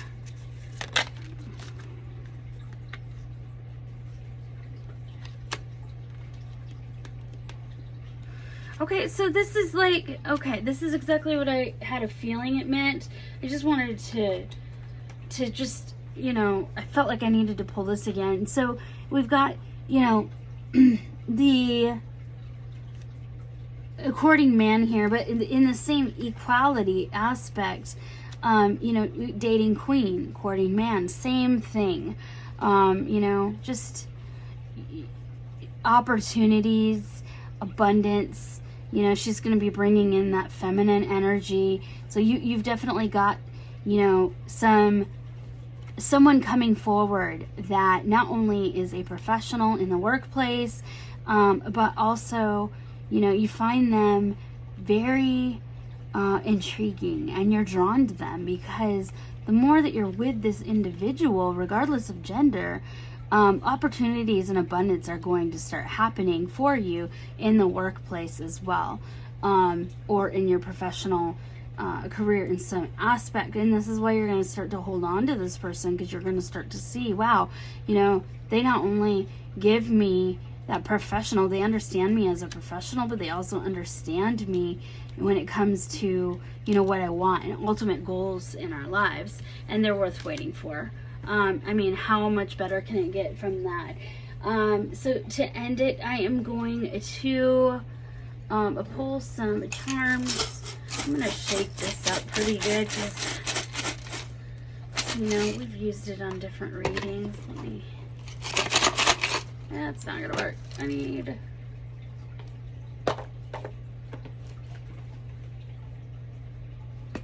No. You know what? I'm just going to do this myself. I wish that this was like just a ball that, like, it kind of like a bingo thing, and I could just, it keeps turning as I like grab the stuff. And I've been having issues with the proper, just getting too many. When I grab it out, I get too many letters. But a lot of letters pop through on this one too. Didn't spill too many, but I'll just bring that one up. That I found, go from there. Okay, so as far as letters in this one, I've got an OAH, a threes, a number 3. Threes might have something to do. You might relate to threes. Your name might start with a 3, or that individual's name. So I've got lots of letters going on here, but no. So we've got 2 O's. And we've got a U. I feel like we're in Jeopardy. Or The Price is Right. Or something like that. Oh, I just lost another one. We have an R. Wow, lots and lots of letters. So I really hope that this, you know, maybe just reflect on anything that these letters might mean. Any words that you might pick up from these letters. I mean, you've got, you know, H-A, technically you have hey, it could be a message. You've got Ben. Wait, there's no N. Here's a T. So just, you know, take what resonates, leave the rest. If some of this speaks to you, then the message is obviously for you. Again, this is a star, so you look at this little star, and it's a reflective of your life. You're very driven, like we said. We've already talked about that. Or this individual is driven, or both of you are very driven, which I kind of feel is like that balance of the person that you're going to be bringing into your life. I do feel like it's somebody new, somebody fresh that you're going to be meeting. And I do feel like it's a selective group. For those that are married or in a relationship, I see that with proper communication, you might have had some struggles in the past because, you know, this person is very driven. And so there might have been a balance struggle of just time, like where you're spending your time. Are you so focused at work that you're neglecting, you know, what you need for your significant other, neglecting their needs because you're so focused on the job that you haven't taken the time to really look at them as individuals. It's funny, so we've got and I could be wrong, I'm not really good with symbols, but I think this is the lotus signal, which happens to be my cat. And so maybe that's a confirmation that when she did interrupt earlier, I believe it was on this reading, she interrupted all of them. She's asleep now, obviously. But maybe that spot, maybe rewind it, and the message in that spot is something that you really needed to hear, and it's specific to you. or maybe you know a lotus in your life, and it's a confirmation.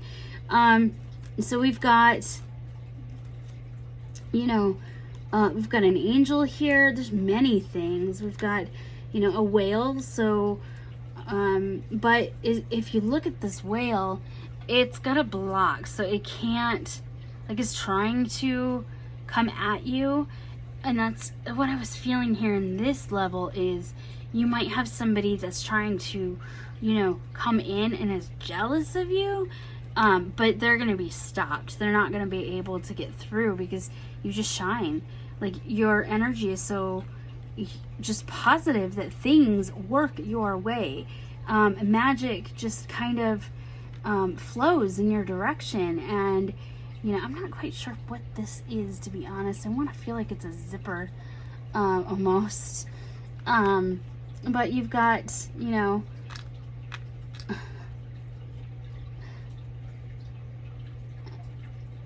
what is, so we've got A. Yeah, I believe this is A, in sign language. And then I'd have to look up, basically, you know, what this, outside of ASL, like what it would be. Is it A? Yeah, ASL. Okay. I thought so, but then I caught myself. You know, so this person might feel heaven sent to you. Like, you know, they came in like quiet and you weren't expecting much, and, you know, you had some struggles here. You know, you might have some energy vampires also. You've got somebody, you know, just guard and protect your energy, because there is a level here of somebody being that jealous that they would, you know, I'm not saying they're going to come after you, but get ready, you know, hey, get, that just came together right as I looked at it. So, you know, and then you've got maybe Easter is a good time coming up. You've got the flowers, so spring, 2 flowers. So I think that spring is really going to be the time where you're going to be creating your, you know, your plans for this next chapter, evolvement. And then, you know, maybe in, you know, Easter is a part of spring. So, you know, that might be, as far as love, that might be a good time is when you're going to meet somebody. As far as, you know, if you have somebody in your relationship, maybe your relationship will start to emerge and things will become easier in the spring. If you've had any difficulties, you know, in the past, watch out for these people that are energy vampires that are really, they're really jealous and they want nothing but to bring you down. And they're good at it and they know how to do it. So avoid those people. Narcissistic people. You might have a, you know, you might be this person might love animals, or you love animals yourself. What I like is this zipper, is you've got 2 people, you know, 2 individuals sitting together that are just linked, right? So once the zipper is tied, you know, they're linked for life. So maybe you found like that person, and, you know, and so take what resonates. You got all of these numbers here, but you do have the star, which goes very much with the power energy, and you also have, you know, the dollar signs. So I really feel like ultimately this is going to be very much a power couple. You guys will, you know, be that couple that kind of walks in the room and just like generates all of the energy towards them, and everybody has to look at them because you're so powerful together. In fact, I want to pull this deck. I know I said we'd be wrapping up. Let me just pull a few cards because I'm feeling drawn to it. What does pile 3 need to know? What does pile 3 need to know as far as love in the next 30 days? What does pile 3 need to know as far as love in the next 3 days? This one, I felt like one of them was backwards, but I could be wrong. But I saw a card flip. Oh well, maybe not. Okay, what does pile 3 need to know in the next 30 days? Okay, got 3 cards. We're just gonna end with this, you know. So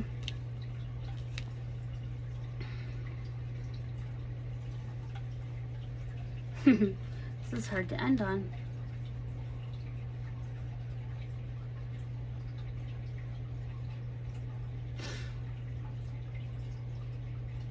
Okay, so as with strength,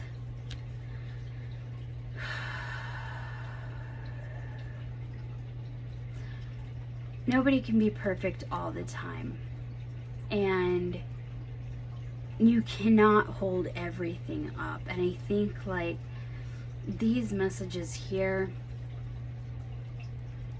are things that you need to know before you head into this, right? So you've got lightning, and this is sudden change.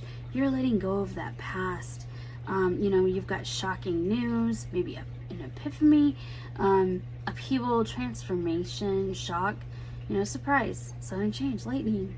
And then it leads to a little bit of self-indulgence. So, you know, if anybody has maybe a tendency to run to an addiction in order to bypass and make this easier, now's not the time to do it. So, you know, make sure that you're giving yourself that self-love, you are giving yourself that transformation, and you're working on your shadow work.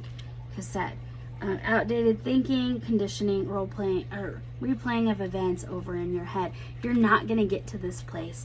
You are not going to get to this power couple level of success unless you stop letting, you know, thinking about the past, overthinking, leading with your head. Your head is not going to work in this situation. This is about a leap forward, letting go, moving on. I hope you all have an excellent rest of your day. Feel free to, again, like, share, or subscribe my channel. It does help. And I look forward to, you know, maybe reading in the comments any of those that, you know, really were linked to this, maybe the outcome results at the end of the month on, you know, how everything played out. I hope you all have a great weekend. It's the rest of the weekend, fresh start of the week, and I will talk to you all soon. Take care. Bye.